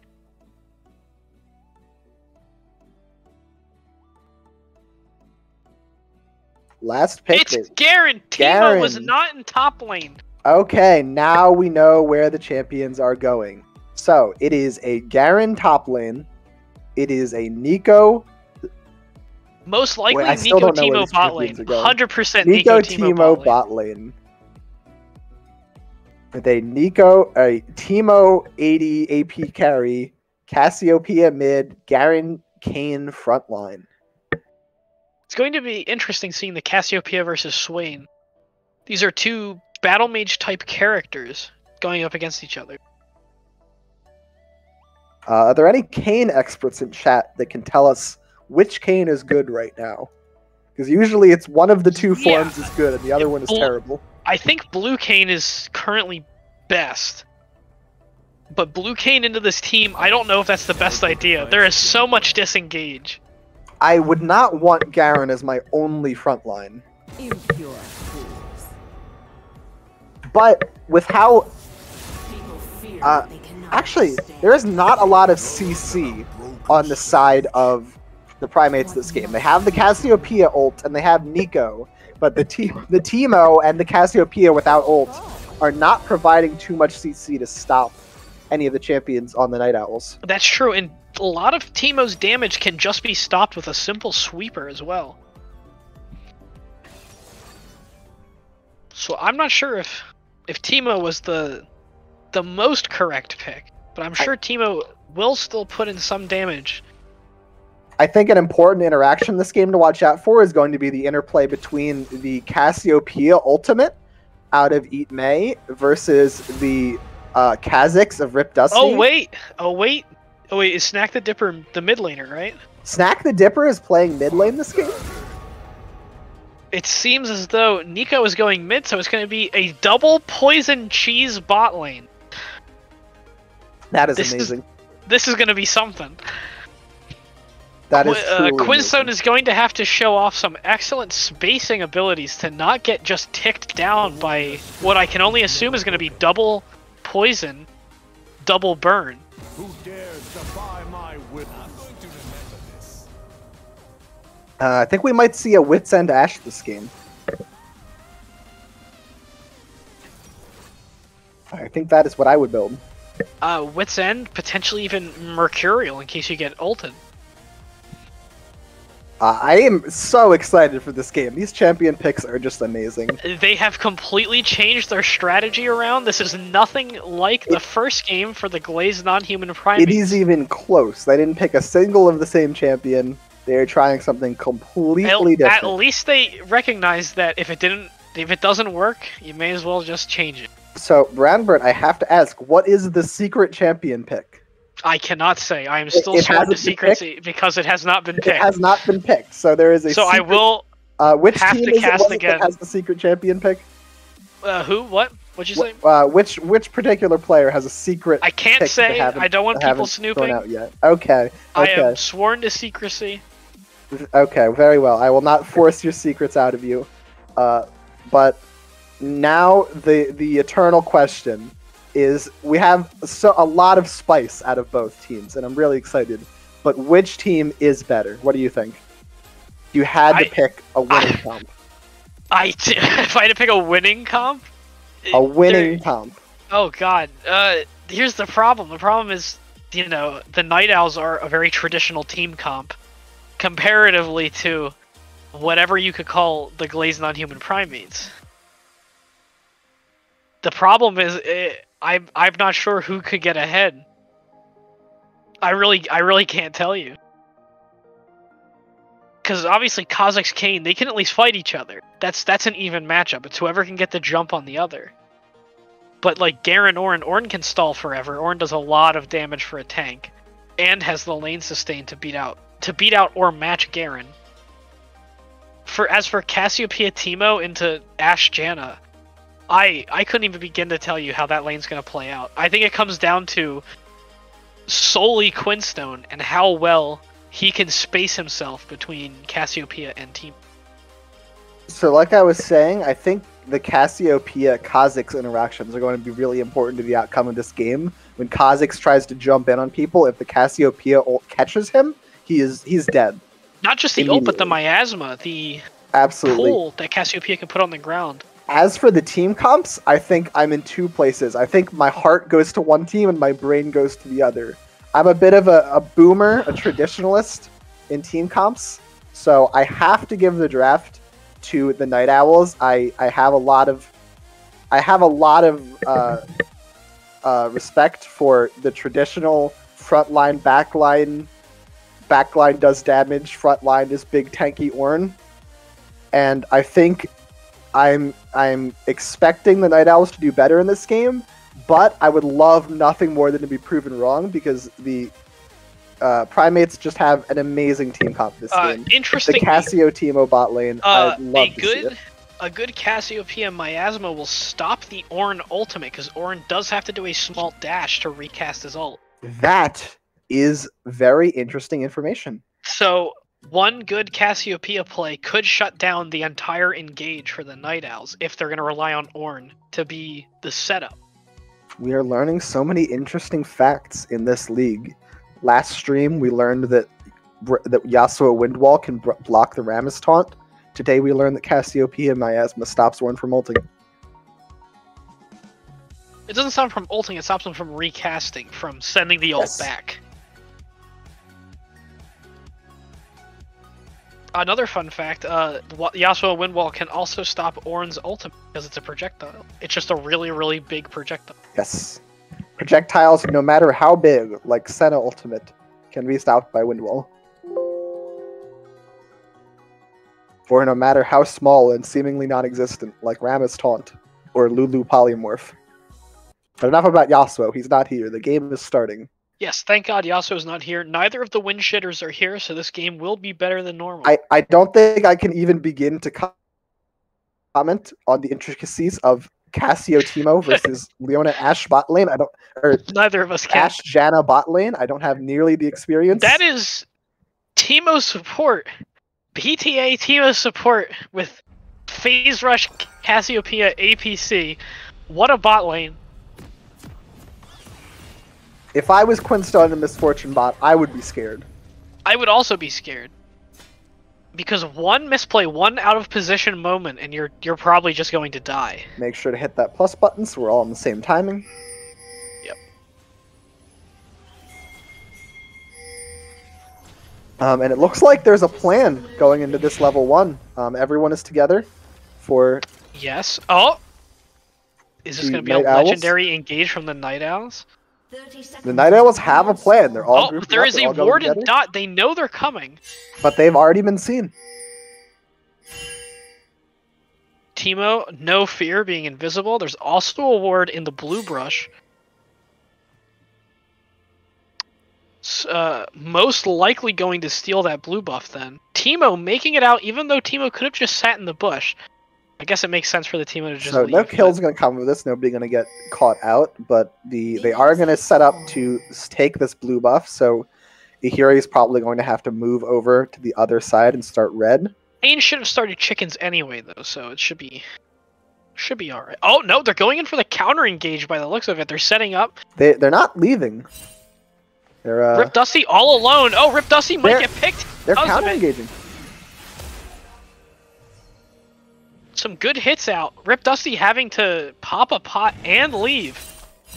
Ihiri getting half health. He is going to need a heavy leash on this mostly. He might even have to smite the buff. Really good timing by the Primates, forcing them out just as the buffs are about to spawn. So not only does it force RIPDusty off of the blue buff, but he wastes the first 15 seconds of jungle camps being spawned in, just walking across the map. So Two big meatheads just beating the shit out of each other in top lane. a very subtle play, but potentially quite a big advantage from it in that level 1. Very much so. RIPDusty going to be maybe Kha'Zix 15, moving 20 right seconds onto behind. both buffs, making sure none of them get stolen by an adventurous Kane. Just going straight buff to buff, since he was put behind. It will be interesting in this bot lane, though, because Cassio Teemo do a lot of damage, but they're also heavily outranged by Ashe Janna. That is true. While I was thinking what happens if the Ashe steps up too far. If either the Cass or the Teemo steps up too far, it could just be over. Because Janna Ashe slow is enough to just lock either of them You in can get place. double slowed, and then the Janna Tornado has plenty of time to try and to hit you, even though it's quite slow. Good plays from the Nico in mid lane against the Swain. And they're just like we said, the Janna Tornado catching out Yogurt on floor, taking half of his health. Yep, just like that. That's all it's going to take. One wrong step for the lower range bot lane, and it could be over. Especially once Quinstone has 6. Oh, an early gank on the Ornn. They're not letting anything go here. That's the flash. He did get ignited, but he could just back and TP here. Just barely not going to get him. Kane does not, without his transformation, have any CC, but able to just come at you through the wall gives him really great positional advantage to come up behind you. But Garen also having no CC makes it really hard for them to actually get on the Ornn because he can just walk away from you. This is also most likely going to be a red Kane game as he's gone Conqueror. We have a And Scuttle Garen, Crab trade. Garen setting up for the mid gank along with the Kane. That's 2 flashes there from both mid laners. Last game we had RIPDusty and Achievements 21 being the dynamic duo. This game it looks like Kolossal and Ihiri want to be the dynamic duo walking around the map together. Garen and Kane do have that high mobility with Garen's Q speeding him up. Oh, here's that engage we were talking about in the bot lane. Oh, but Yogurt on floor getting really, really far down again and having to pop another potion. Ashe Janna having too much disengage. They're not able to stick onto them. Even when And the Ashe is poke- caught out. And if Ashe buys any lifesteal, it's not going to mean very much.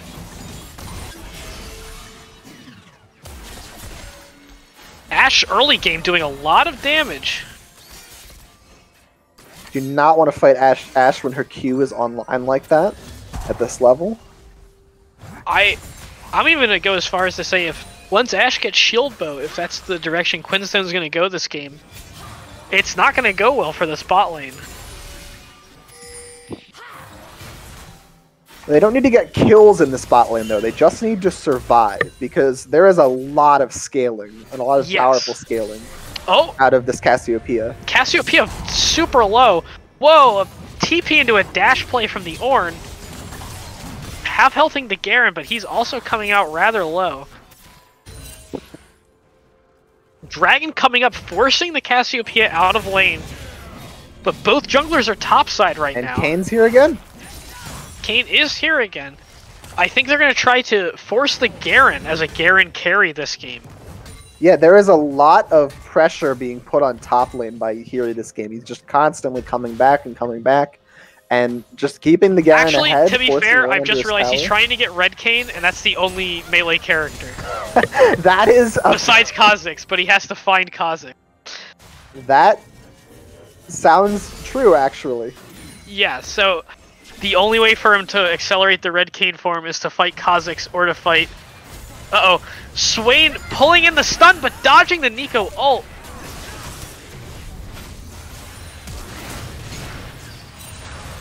Very good ults from both mid laners there.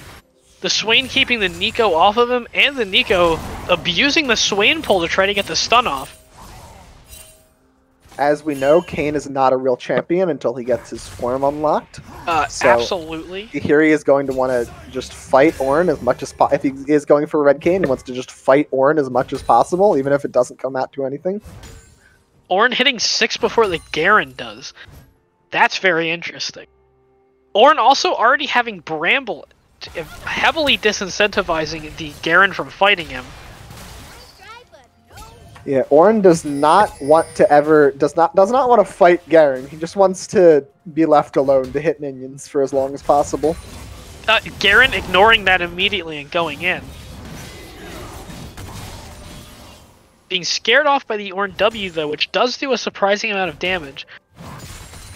Achievements 21 having a really impressive performance in this top lane. He's 13 CS ahead. And we have a disconnect here. We'll likely having a pause come out soon against that disconnect. There it is. Oh, and the reconnect. Let's hope they unpause. So while we're waiting on that, we take a quick look at the scoreboard. Ornn having a impressive showing against Garen, 9 CS ahead despite all the pressure. Kha'Zix out farming the Kane, but not surprising because Kane is just trying to fight for his form. And Nico ahead, and Cassiopeia keeping even in CS despite all of the constant poke out of the Ashe and the Janna. Oh, my game is frozen right now. Oh, we're back in maybe? Let's see. I am also frozen. I believe it'll come back in just a second. I'm not sure what's happening here because the unpause had already happened. In the meantime, let's see what the chat says. And there we go. The game is back up. All right, and we're good. Oh, a good play from Ornn here. Ornn just poking that Garen down, making sure he doesn't stay on him, basically. As long as he can keep that Garen at a distance, forcing every trade to be a loss, he can keep up in this lane.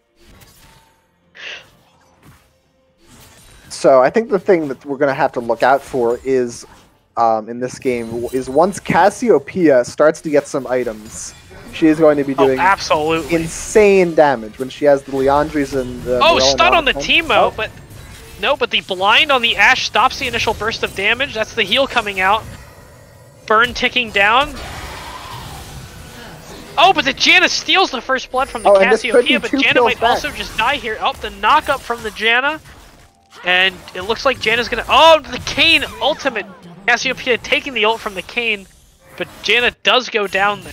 So a nice trade back. And we've seen so much combat this game, but that was actually first blood.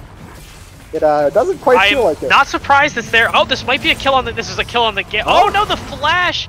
The bait flash! Flashes the Ornn ult. That was an excellent play, moving in one direction and flashing in the other to trick the Ornn. Humans 21 has to be careful here. He's very low on mana and health, and he does not know where the enemy jungler is. And Garen does have his ultimate. Swain getting ulted here, but his ult is still up. Not able to catch the Nico out. Nico does make it back under tower before Swain's ult can pop off.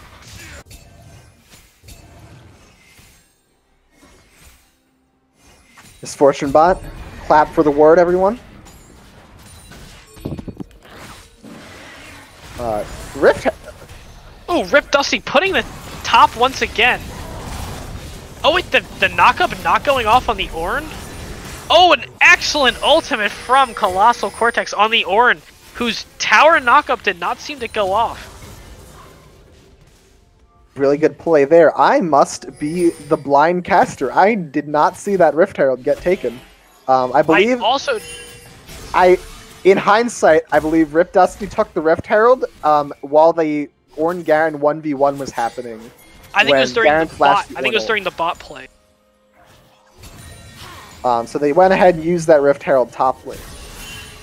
Getting 2 plates for the top laner and the jungler.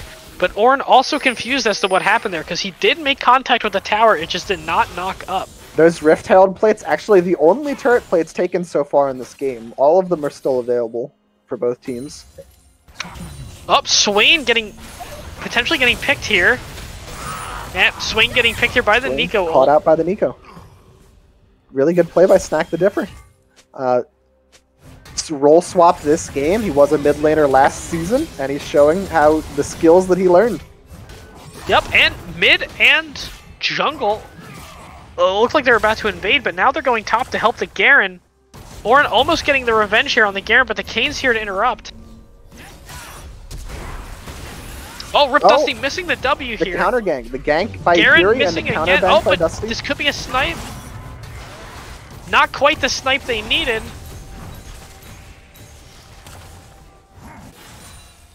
Once again, as we've seen it so many times in this game, an incredible fight where everyone walks away with 5 HP. They were incredibly close to getting a double kill there. And that double kill might have turned around top and jungle. Actually, even though they're down 3 kills, they're up in gold right now. Oh, an excellent kill from the Ashe in bot lane. TNO having to back it up really heavily. Yeah, the ultimate by Quinstone on catching out the Cassiopeia and just being finished off while she's CC'd. That's the danger of Cassiopeia in this lane, is she's so squishy that just an Ashe arrow at half health will kill you. Exactly, one wrong step and that's all it would take. However, I don't think the Cassiopeia is playing for lane here. I think Cassiopeia in a team fight could be absolutely devastating. The Night Owl is starting to get a bit of advantage in this game, but we have not seen the big team fight that the Glazed Primates are playing for in this game. Is where they get that big Cassiopeia ult, where they have the Garen and the Kayn protecting their backline. And I think when a dragon fight eventually does happen, which the Primates are pinging for right now... they're setting up for right now, because the mid laner is backing. Eatmay having been at every previous dragon fight, being a big deciding factor in a lot of those dragon fights. I think this dragon is going to go away uncontested. They just have the right people at the right time. Oh, Kha'Zix? Nope, the Kha'Zix does not appear to be going. And they get the dragon completely uncontested. Really good coordination by the Primates. Oh, the Garen's sticking on the Ornn, and there's the ultimate, taking that Ornn out before he can escape. Ornn having used his dash as an engage before he could use it to disengage. And just like that, the Primates are back in this game. The lead is only 1k gold, and they have a dragon. So they are... Oh, another stun! Just to keep the Cassiopeia in place long enough to get this engage off. A great Janna ultimate keeping them back. TNO trying to escape, getting picked by the Janna here. Oh, but the Kha'Zix getting ticked down. This is exactly what we were talking about. It's really hard to engage as a squishy into Cassiopeia TNO. You'll just get burned out. Yes, good coordination by the Primates to get everyone bot lane for that. Just coming up on the laners for the Primates by surprise, but a Yogurt on floor, really good Cassio ult, and then burning down the Kha'Zix, the squishiest target that was there that he could see. Alright, looking around, bot tower at about 30%, possibly 20% health, and top tower, close, but it looks like bot's going down here as the Night Owls take the first tower once again. The Shroom's starting to get placed in the river here. Not hurting just yet.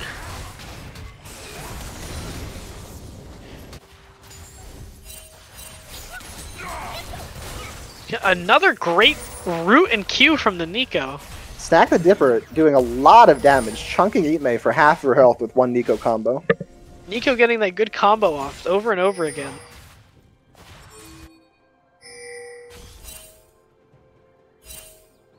That Nico root is devastating too.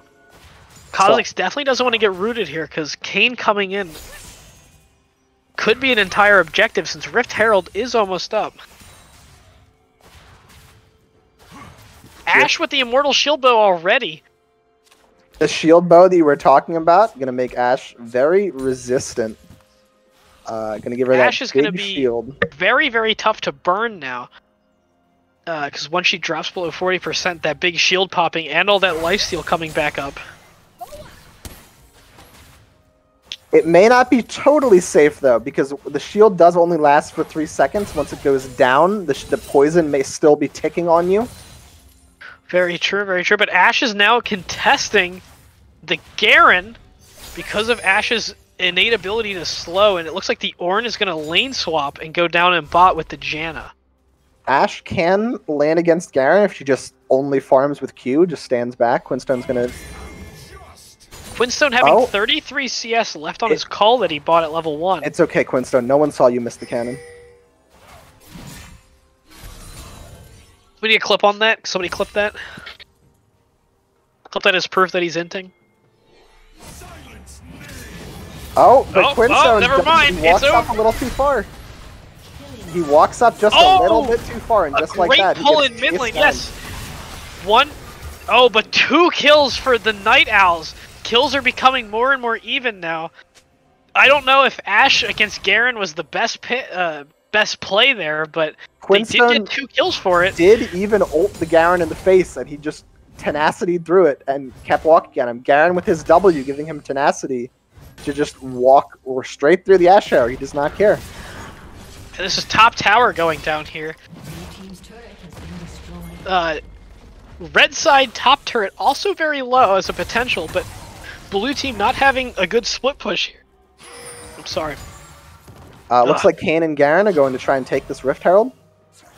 And they most likely will take it with RIPDusty being all the way back in his spawn. It's interesting. The Glazed non-human primates being consistently behind in gold this game, but ahead in objectives. They are playing the map a bit better than the Night Owls are this game. Oh, Itme coming out on top of that trade in mid lane. Nico having to fall back. And it looks like all 5 are condensing on mid lane. I think that Rift Herald might go down mid. Because Dragon is almost up. It's going to be Tower or Dragon for the Night Owls. So they might try to fork a bit of a chess term. They might try to fork the enemy here, where either way you're making a bad decision. If they just drop the Rift Herald and go for the Dragon at the same time. Oh, perhaps not. It looks like they're just going for the jungle fight. Red Kayn already on the field. This might be the Ornn ult they've been looking for. If they could get an Ornn ult straight up this checkpoint, this choke point, the Primates might not be able to approach here. As soon as they walk through this choke, Ornn can just call his ultimate. Kayn's wall run out in the river. Kayn out of position, but does flash here.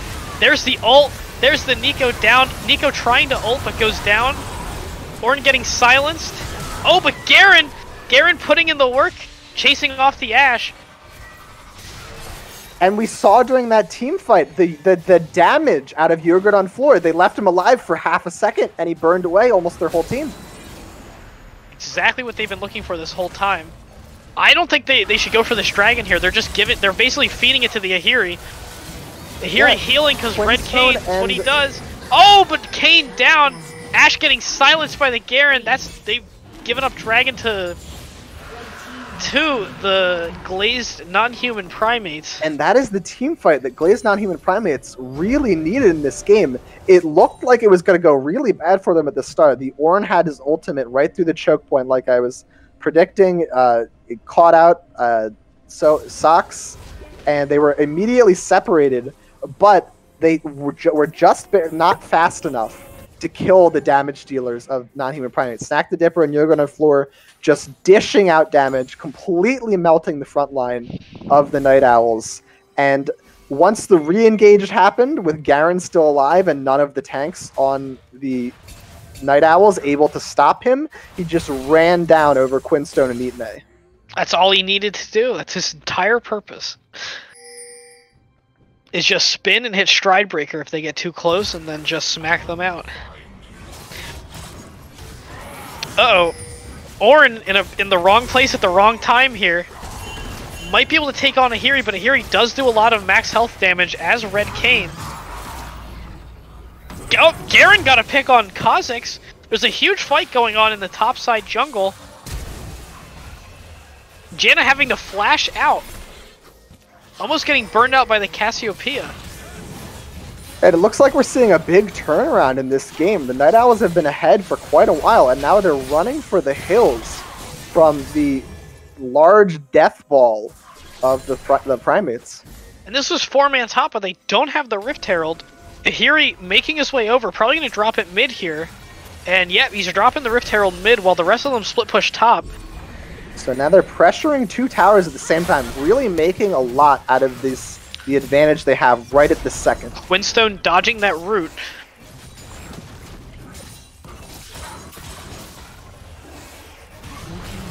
So they're successfully get the mid tower. That's mid tower down. And the rest of them now they're closing gonna out. take the jungle. Oh, team Ornn! fight. Ornn team fighting here. Cassiopeia caught out. Oh, but not the double ult was more than enough. Jorgen on floor dead immediately. I'm not sure they can afford to fight without him. Garen getting a kill. Garen also getting killed. Oh no, the flash, the Ashe W, not getting killed quite yet. Ornn flashing for the kill. Oh, but the Stride Breaker finishes him off. Ashe going in. Ashe fending off the 2 bruisers. A really messy team fight out of both sides. I think that Garen played that in the incredibly jungle. well. The Cassiopeia also getting her ult off before death. Uh-oh, Quinstone starting to step in the shrooms. Quinstone, do not step in that second mushroom. If he stepped in that shroom, he probably would have He's died so there. close Oh, he's... to it. It's right in the bush. Oh, the minion's triggering it for him. His shield bow pops. He's slowed.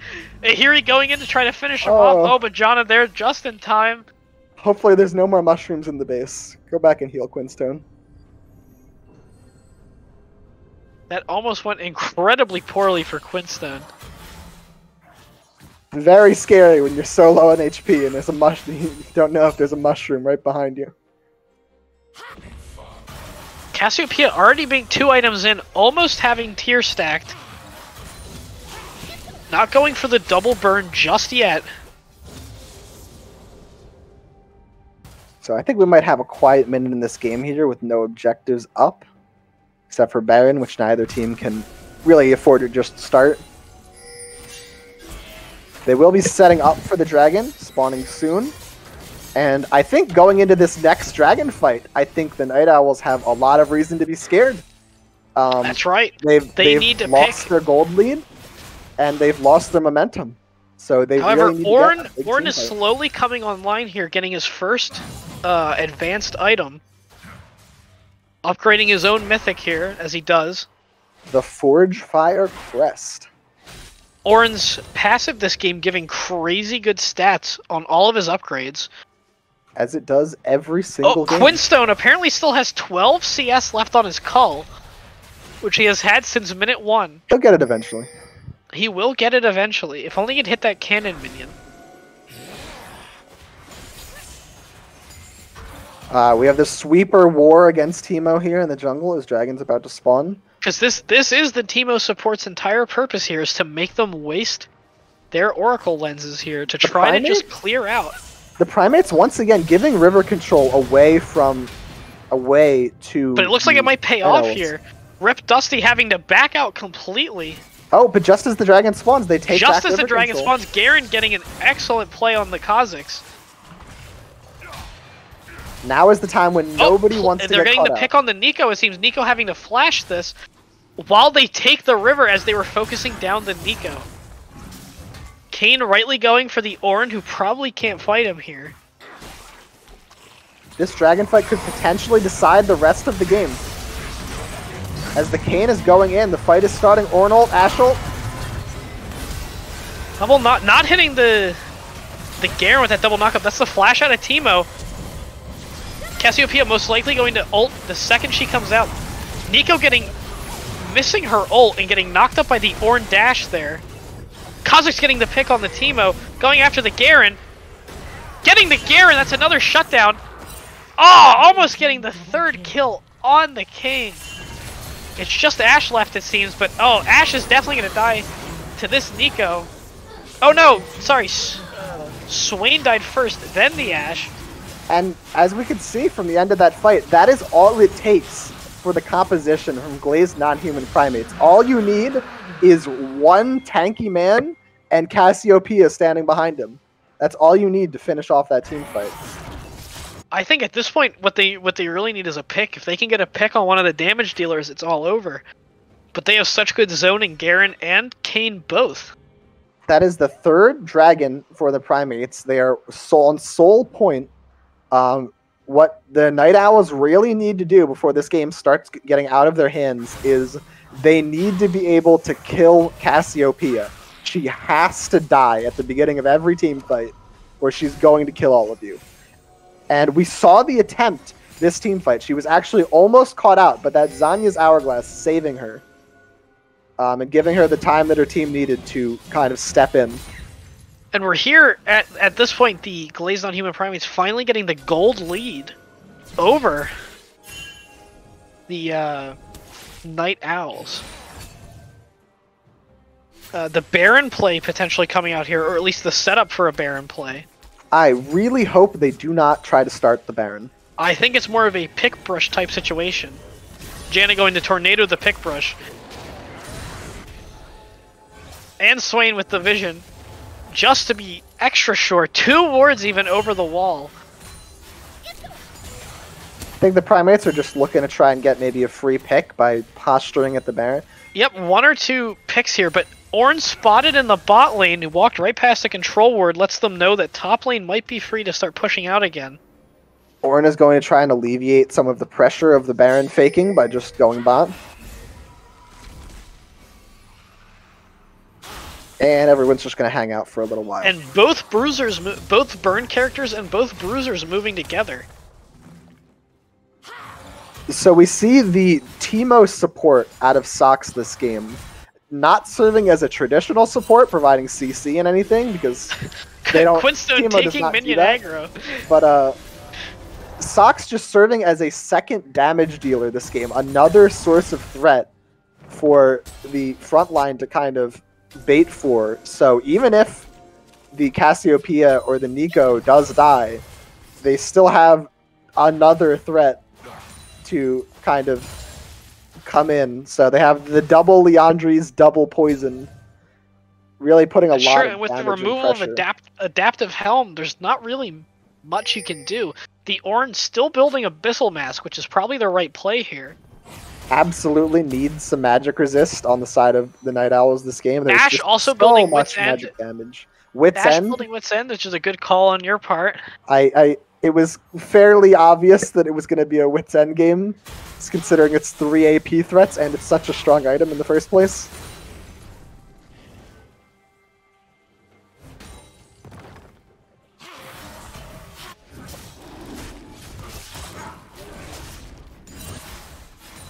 A bit of farming going on here. A little bit of a poke in the bot side river. A lot of posturing in this stage of the game. Both teams are kind of just waiting for the next dragon to spawn. The but Night Ihiri Owls cannot in the afford. top lane, Well, catching that Quinstone Quinstone. getting picked by the Kayn here, most likely. Oh, but a little mistake by Oh. Ihiri lets Quinlan flash out of it. Quinstone, excellent flash on his part, getting out. I would say a flash instead of dying is definitely the right play. A bit of a fake out by Quinstone, starting to walk north and then flashing south just as the Kayn Q comes out.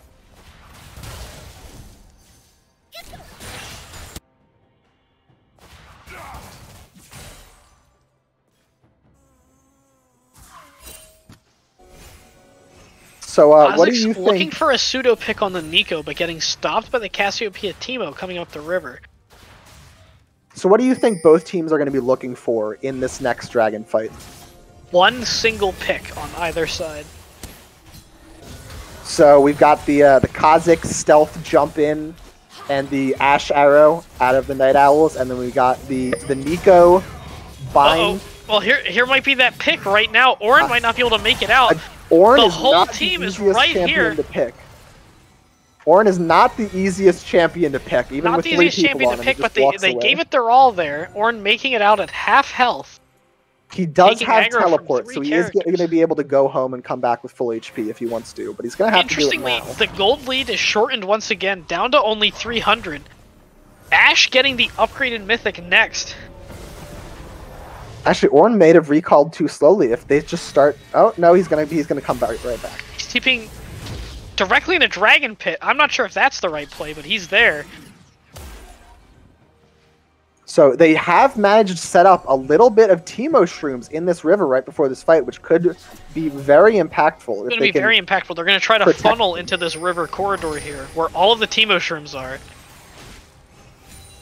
But they are letting the Night Owls kind of come in and start to clear them out. They are seeing all the shrooms here. Glazed on human primates, not sure who to go for here. Kha'Zix's looking to They're pick going the for a back little line. bit ahead. Kha'Zix's actually making a great play here by hovering around back. The Garen going to look for him, but Garen's the gonna Kha'Zix go is chase already him off. out. Oh, maybe not. Kha'Zix might not be out. Kha'Zix jumping away. Oh, swing caught. Swing caught, but it's not enough. Ornn going in. Getting damage. Oh, that's Castle early. Cassiopeia may have ulted too early here. Ornn getting the ult off. That's a big knock-up. That's a kill directly on the Teemo. Teemo literally dying Oh, to but the Ash wait, Arrow. the Kane was in the fight the whole time. Quinstone Oh! fighting Snack the Dipper. Quinstone might... Oh, Quinstone finishing off Takes Snack him the out. Dipper. His support, his peel, not here in time. Cassiopeia making it out with just enough health. Same with the Kane and the Garen. That's going to be Cloud And that is Soul. it. That is going to be Dragon Soul for the Glazed non-human primates. This is exactly the kind of team fight that they needed. Unless we have some kind of miracle. I'm actually going to say that Ashult killing the Teemo was possibly the worst outcome for them. As the Teemo was not the threat during that fight, and the Ash Stun could have been used elsewhere. I think we might see after in the after-game stats that I think the Teemo is quite a big threat. Well, the Teemo might be a threat. A low-health Teemo getting basically executed by the Ashult. But yes, Doesn't the matter priority nearly as much. target was Yogurt on floor, who managed to survive the entire fight, which is not what the Night Elves were looking for. They Once really again needed managed to fight the entire the Ash Arrow or the Kha'Zix pick onto Yogurt on floor, which is so difficult because he has so much protection from his teammates, and he still has the Zanyas up. He did not use it that fight. He did ult a bit early. But he ulted it ended up the not Ornn's mattering. back to try and slow him down to make the catch.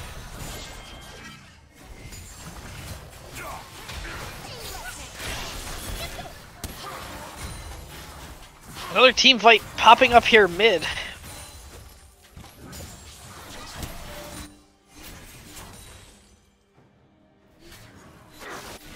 Night Owls aren't all present. It's only 3 right now. Kha'Zix meeting up. Ornn off in the top lane.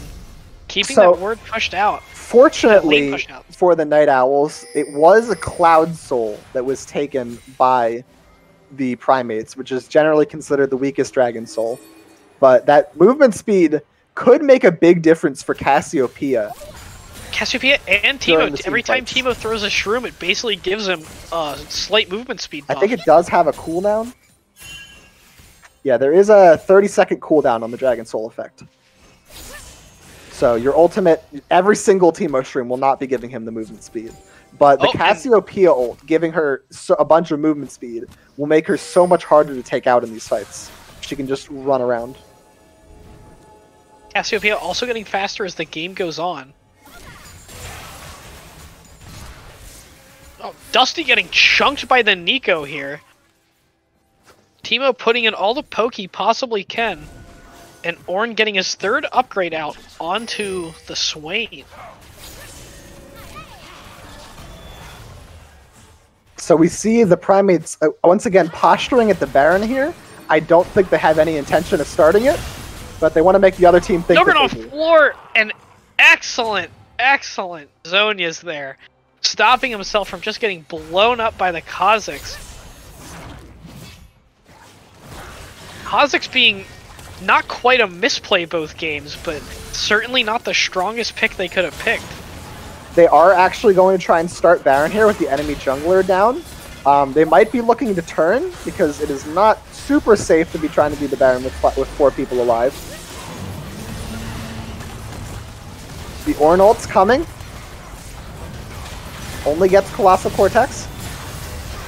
That's alright, they're all looking rather low. The Ashe is stunned, Ashe is not. Oh, Ashe is back up, but blinded by the TNO, could not lifesteal to get it back in time. And that was a good Swain ult, but it's just not enough damage. It's not I think quite that enough. the Primates got what they were looking for there. They didn't necessarily think they were going to get the Baron.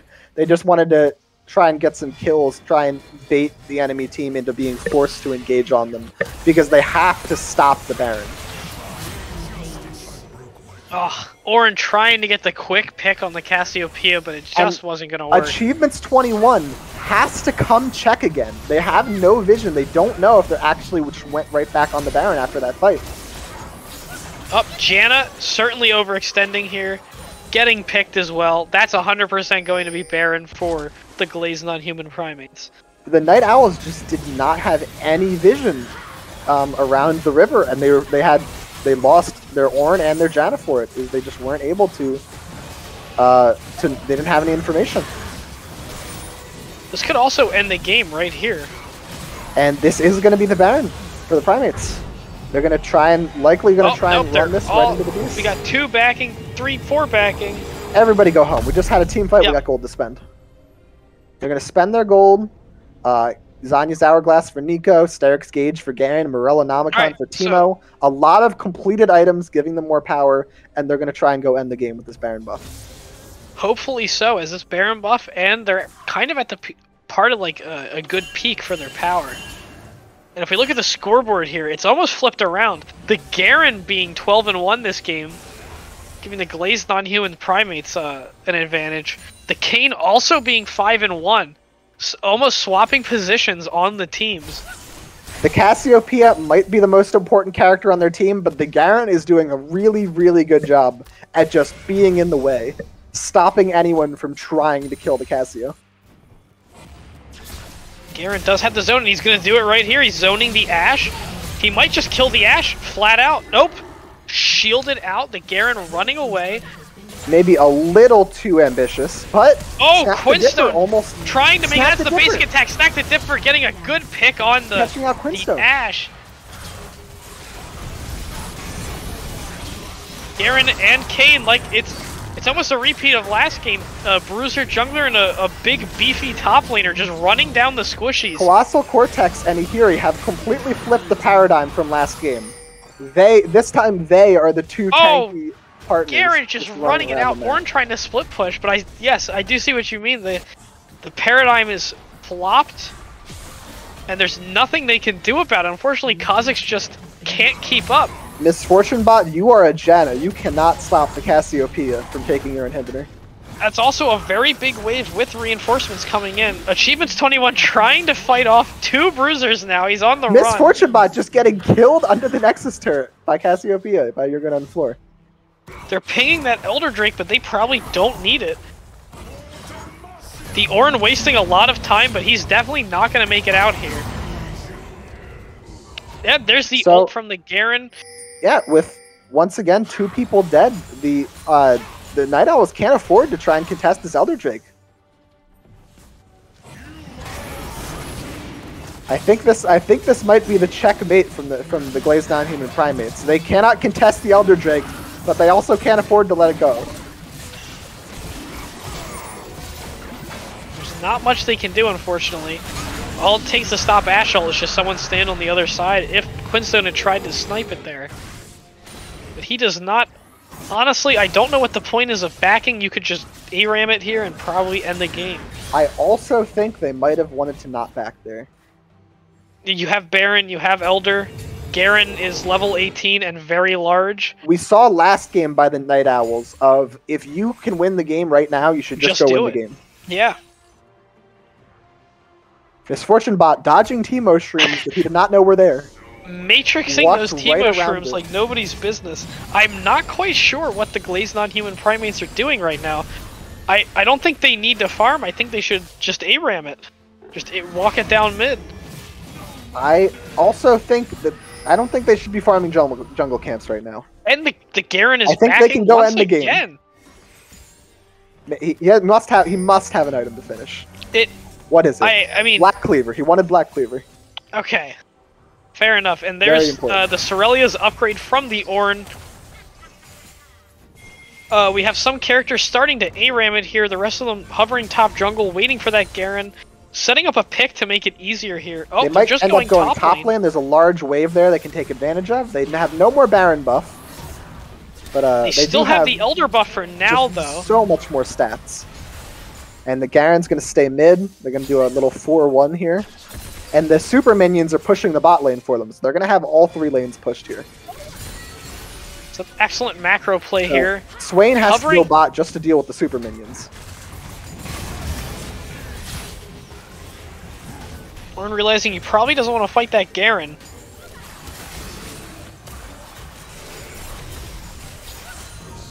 Some interesting plays going on in the top lane as the wave is pushing in.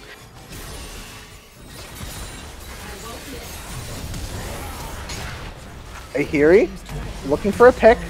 The arrow comes out. Getting stunned, it's not going to be Yes, enough it's though, not. unfortunately. Ornn getting stunned by the Cassiopeia ult. That's a good Swain ult. Oh, here's the Into fight. a good Ornn ult. Is this the fight they needed? This might be the fight they against Elder Dragon even. They're just gonna have to deal with this Cade. Red team double kill.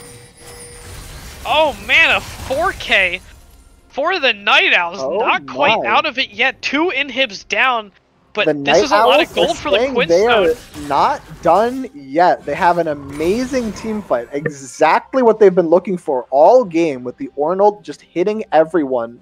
The Swain Ornn ult being able to into a burn down Swain their ult as team. well. And I think most importantly, they killed Yogurt on floor. They did. They kill Yogurt on floor. He has to very, die. very well. For them to get anything out of these fights, he has to die. Quinstone building that Mercurial, trying to get as much MR and anti-stun as he possibly can so he doesn't get locked down He again. just wants to live. There's the Mercurial. Ash slow must be really, really big at this point. Ash's kite is going to be online. And could probably kite the Garen. Ornn looking incredibly beefy right now. The Night Owls have bought themselves one more chance in this game. If they can secure a Baron Nashor, if they can get a really good team fight, they could potentially, if they could get a miracle 5-0 team fight, they could theoretically push straight into the base of the Glazed non-human primates. The death timers are quite long at this point in the game, so big swings are still possible. But Big swings are possible, they have but to go now. they're taking an uncontested Baron They here. don't know. They didn't know the Baron was happening. They had no vision. I think this might be it here. This might be the ARAM they should have done before, but even so, better late And than it's never. 21 Ornn caught getting out. picked here. Ornn getting caught out, even with 5,700 health, it might not be enough, but his team is here. Garen getting caught now. When you're talking about Ornn, caught out is relative. Caught out is relative. He was caught lacking for a brief moment. Swain taken out immediately by Ihiri. Oh, but a double knockup on the Teemo.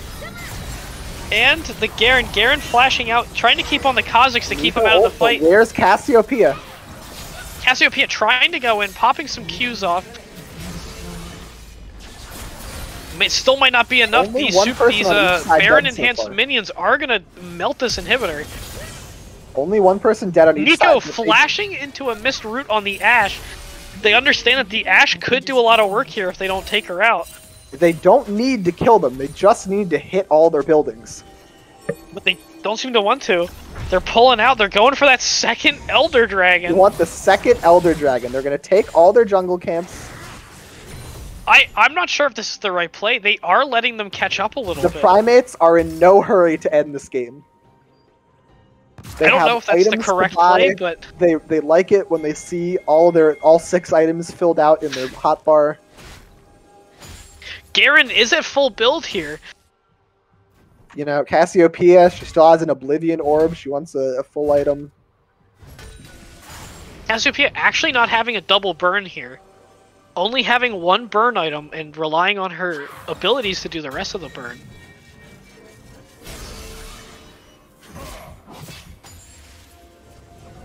So they're This gonna might be it's gonna have to another be a contest. uncontested objective take. They have to contest.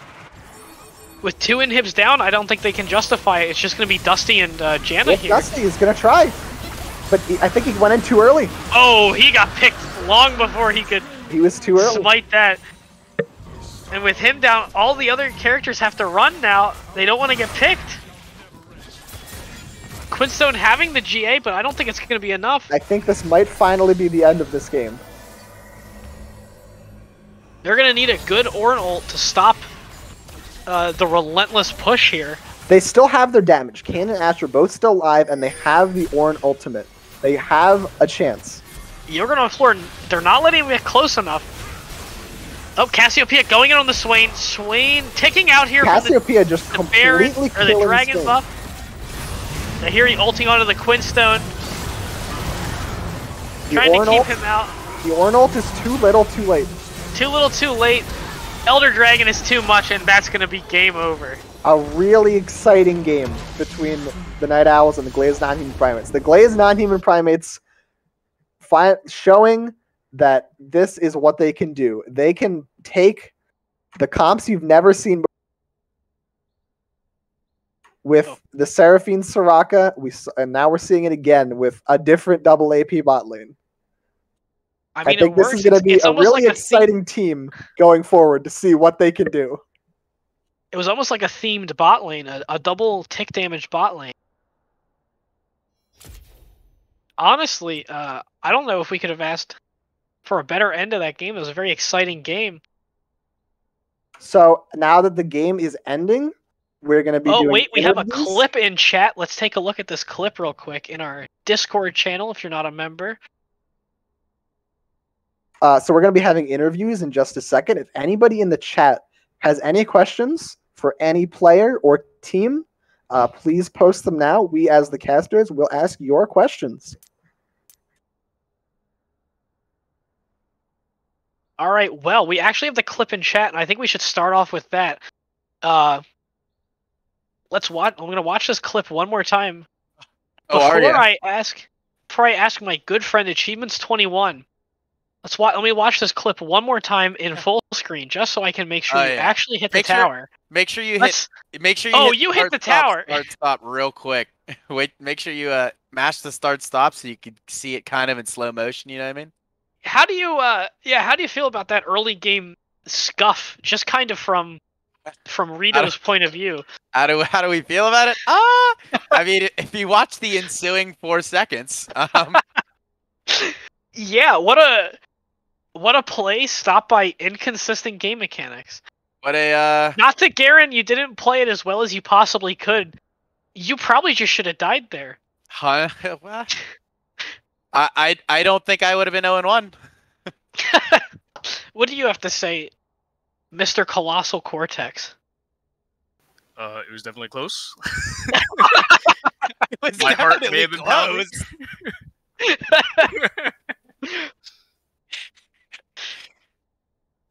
All right, well moving on from game 2 real quick. Let's go back to game 1. Yeah, So let's start with game game 1. 1, pick and ban. Let's start blue side, Glazed non-human primates. What was the strat?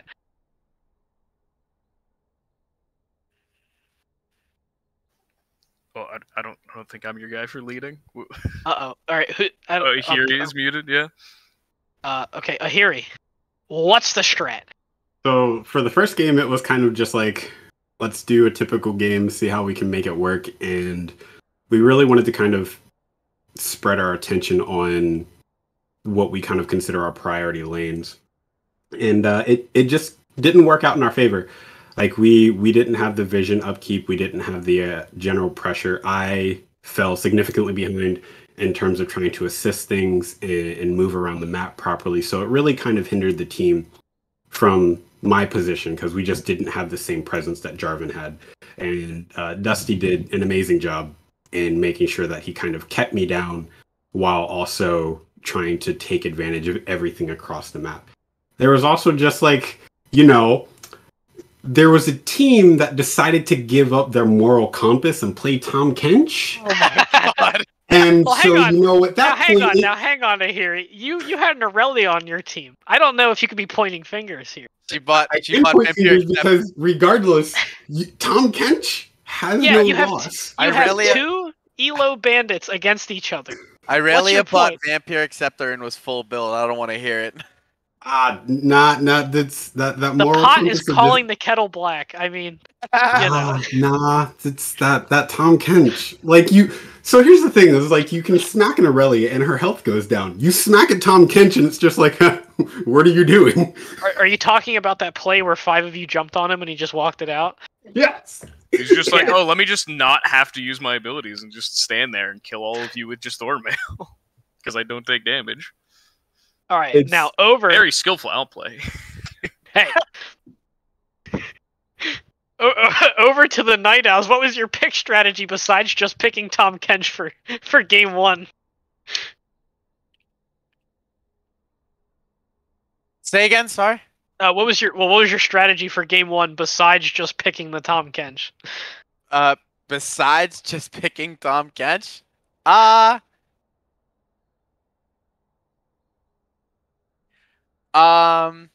Well, we originally wanted Trundle, can't lie. It was banned away from us. The Ashe Janna was a lane we wanted to play, especially after we saw Leona. Janna's really good into Leona. J4 is a strong pick for RIPDusty, and we figured rounding out the first half with that was a smart idea. Coupled with the Swain is a classic Eat May pick, and Tom Kench is BS. Well, yeah. Well, hang on, actually. All right. So, not moving on. Does anything either team wants to say about game 1 that isn't Tom Kench related going forward, or are we just going to double down on the fact that even though Eat May had top damage, Tom Kench was literally everywhere during every fight, put it in the work, and Jarvan too. Actually, come to think of it, the 3 of them, Jarvan combined with Tom Kench and Eat May just cleaning up the rest, putting in the damage. I think it was just overall a dominant force in the first game was top mid jungle for the Night Owl. Oh no, hands down. Like it was definitely a combination of the 3, but if you removed even just one of those, I think it would have possibly turned out to be a different game. But they had a great team fight and combo for that game. There's no denying that. That was a perfect team synergy for them to pick. Even if it is a morally reprehensible pick, it really synergized well. And Allie did explicitly well. Like I tried to sit on her face and just make sure she didn't get much of out of anything. But it's for all that don't know, that's Eat May. Yeah, so even though you could sit on the Swain, all Swain has to do is press R and damage everyone around them. Hands down. So like it was, they had a wonderful team comp and all of their units lend themselves to that, and we gotta give the respect for it. All right, now on to game 2. So game 2 was rather different. So let's start blue side here. Night Owls. What was the thought process here? Let's hear it. I mean, we kind of got pretty much everything we wanted. I mean, the Ashe Janna again was a lane we wanted to play. We didn't foresee the triple AP in the first 3 picks coming. They definitely caught us off guard with that. So we didn't really know what to do in the second half. The Ornn was to play against TNO originally, but you got bamboozled. Obviously, yeah, got bamboozled by the Garen. Yeah. All right, well, over to the Glazed on human Primates. I think this was the most exciting picks of both games tonight. I think this may be the most exciting picks we've seen in the league so far. How was this decided? Was this last minute? Was this planned? Like, what's the deal here with the TNO Cassiopeia? I'll even wait. Where's Socks? Where's Socks at? Get She's Socks in. currently AFK right now. She's not feeling well. Okay, never mind then. We're not going to Then- have Socks here, but for Snack the Dipper. You're getting what unmuted. was? I have to ask, what was the decision? Who made the call for the Cassiopeia Teemo? We kind of have a concept now at this point where like a first game doesn't go well, we just go full monkey on the second game, and we just pick what we want to kind of play. And the idea was posed by God, did he leave already? Who? Yeah, Yogurt posed the idea of like, what if we do this instead? Because we were already throwing the idea out of like maybe we should just mix things up a bit. And he threw the idea out. Socks was really happy about the idea, and we were like, all right, let's do it. And that's how that kind of came to be for the bot lane. So I have to ask, Snack the Dipper, how did it feel to return to mid lane for this game? And how do you think it went? Yeah, I mean, it felt good. I'm definitely a lot more comfortable mid lane. And, I thought I'd just have some fun with Nico, just throw some W's though. Just laugh at people, trying to attack it. Kind of my game plan. Ended up going better than that, but it was fun. I like mid. It certainly seemed like the Primates were very successful in shaking up the formula in the second game. Because if you look at the draft, the Night Owls almost tried to draft exactly the same team comp they had in the game one. They had the Ashe, Janna, Swain as their first 3 picks, which they played all in the first game, and then a tank top, and then the Kha'Zix instead of the Jarvan. And it seemed like the Primates had a really good, if it may not have been as planned as we thought, it seems like the Primates had a really good response to that. I mean, I think we do better when we're just having more fun. So that's kind of what we went for, and it worked out. I think in both games, our second game, just playing kind of troll picks is definitely works out better for us.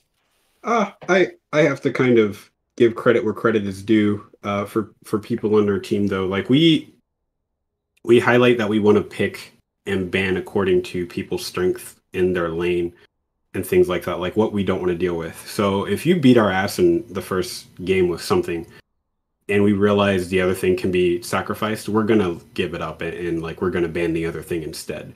But really what shines through is the capability of everybody on the team, like Socks, when she gets something that she's comfortable with.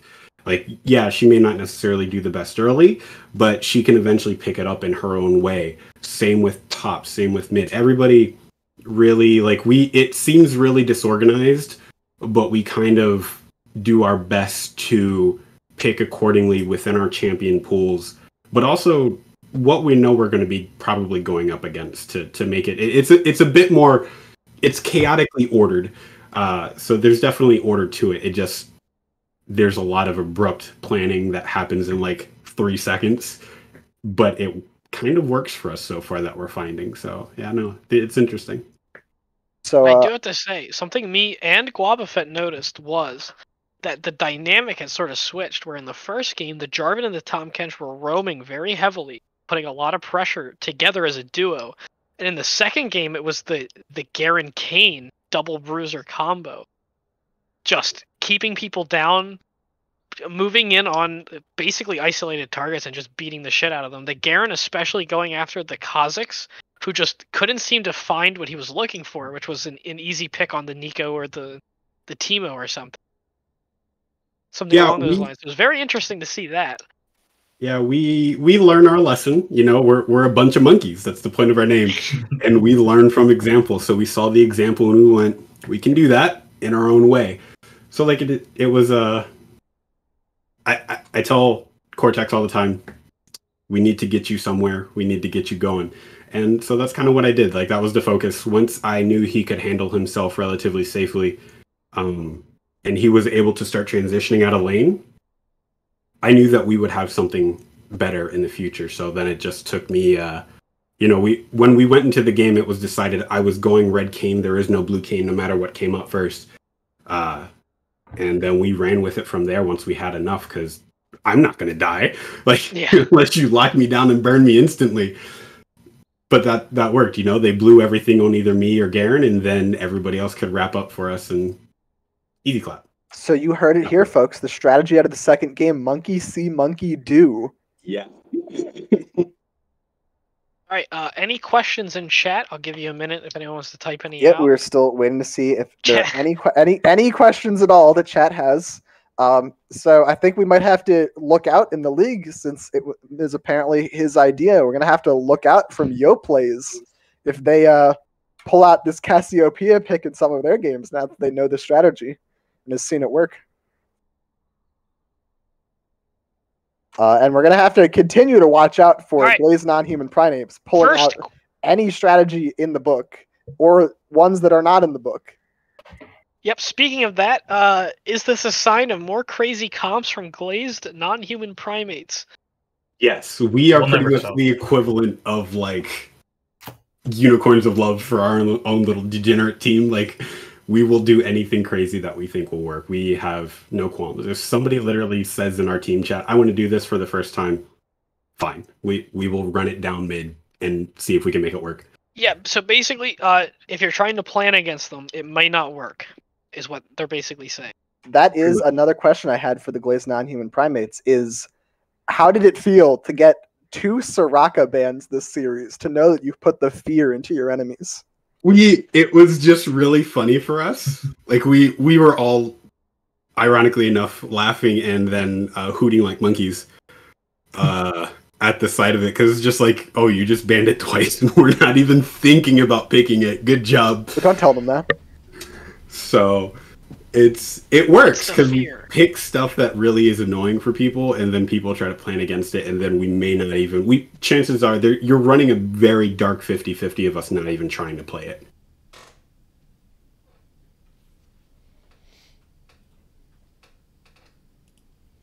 Any other questions from you, sir? I believe I am out of questions. I suppose I have one more question for the Night Owls. So going into game 2. Wait, we have one more question. This is sort of a general question though. Why ban against them if they're gonna play crazy picks? Do you believe anyone should ban against you? You might as well just skip all of your bans. Realistically, we only play for fun. If somebody literally threw down the gauntlet and said no bans, I think we'd be willing to take it. This is coming from vice captain position, so you would have to ask Sox herself. But I think if everything was on the playing field and we threw down the gauntlet of saying skill only match, let's see what you can do, and then we would love to put the mark on our team as like, this is meant to be skill based, not you picking something that's broken or something else like that. Like, let's get comfy and have actual fun. All right, well, I do have one more question for the Night Owls. Is when you're drafting in game 2 and you see, let me just pull up the draft. When you see on the other team Cassiopeia, TNO, Nico, at that exact point in the draft, what is the thought process? Are you thinking, we have a comp in mind, let's just stick to the plan, or are you trying to solve it in the moment? We tried to pick in an order that hopefully the other team doesn't exactly know what lane we're going into. So definitely worked out. I think that was for the Night Owl snack.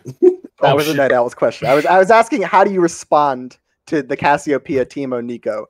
Do you just stick to what you were planning on doing, or do you try to change to counter whatever that is? We had some ideas. We were like, okay, Yogurt's on Cassiopeia. We figured Becky would be on Nico. Maybe like a Nico bot lane shenanigans from last season. We thought they were resurging. And then I honestly thought that the TNO was gonna be top lane because Mike had the lane against Tom Kench, and he said, no, I'm gonna be the annoying one this game.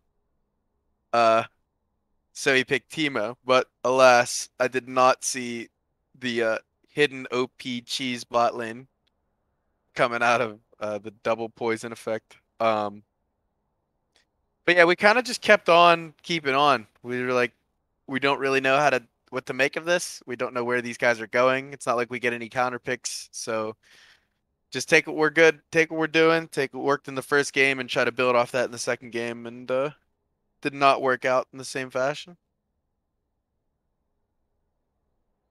All right, well, I think it's time for the question of the night. Mr. Achievements 21, and I'm assuming for your entire team here, the Night Owls, who do you think the MVP on the Glazed non-human primates is? You know, we didn't take no votes or nothing, but I think we would all agree that it was Michael 1997X. Or whoa, I'm sorry, Kolossal Kortex. Now He's changed. He's newly evolved. reformed Kolossal Kortex.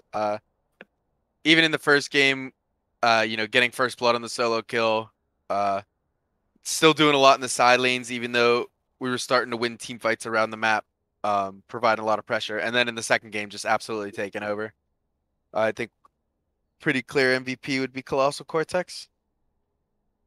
All right, and for Mr. Ihiri, for your team, who do you think on the Night Owls is the MVP? I really have to give it to and this isn't favoritism, like I'm being serious, but I have to give it to Eat May. She did exceptionally well with what her team provided to be able to capitalize on what she did.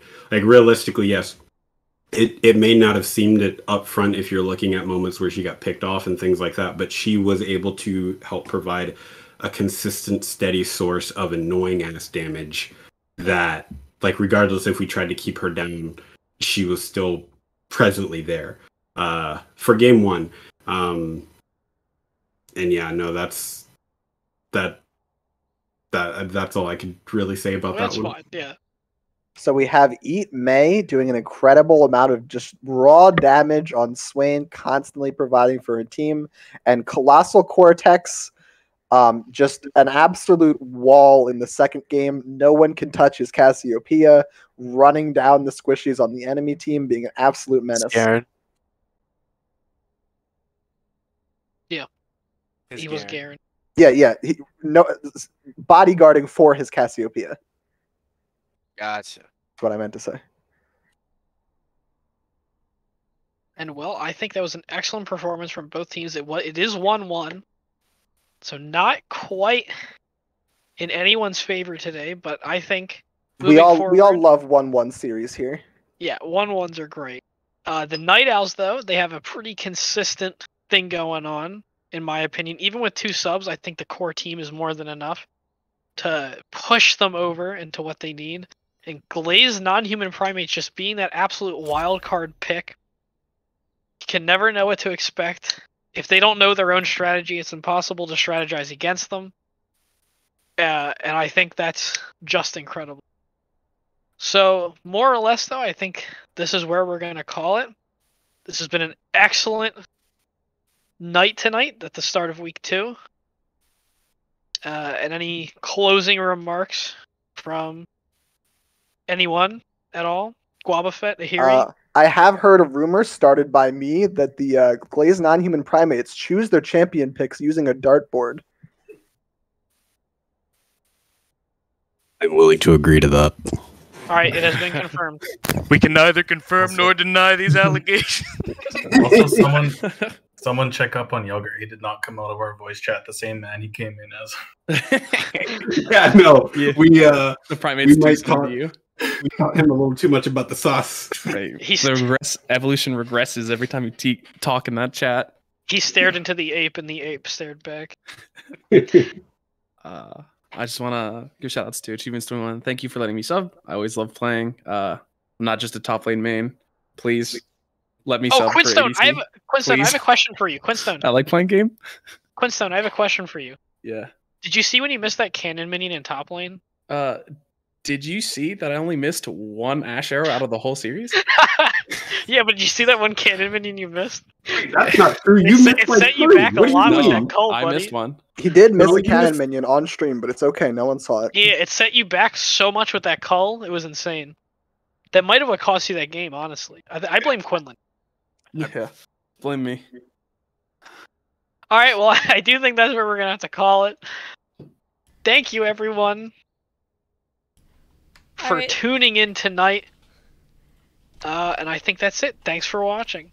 Yeah, thanks everyone for watching. Just as a reminder. Tina Gallery is chiming back in. It is. Just a reminder for everybody, we have one more game for week 2 scheduled for tomorrow at, so this is September 14th, Tuesday, 6 o'clock p.m. EST between the NA Rams and Yoplait. So catch us then. Hope to see you guys then. Have a good night.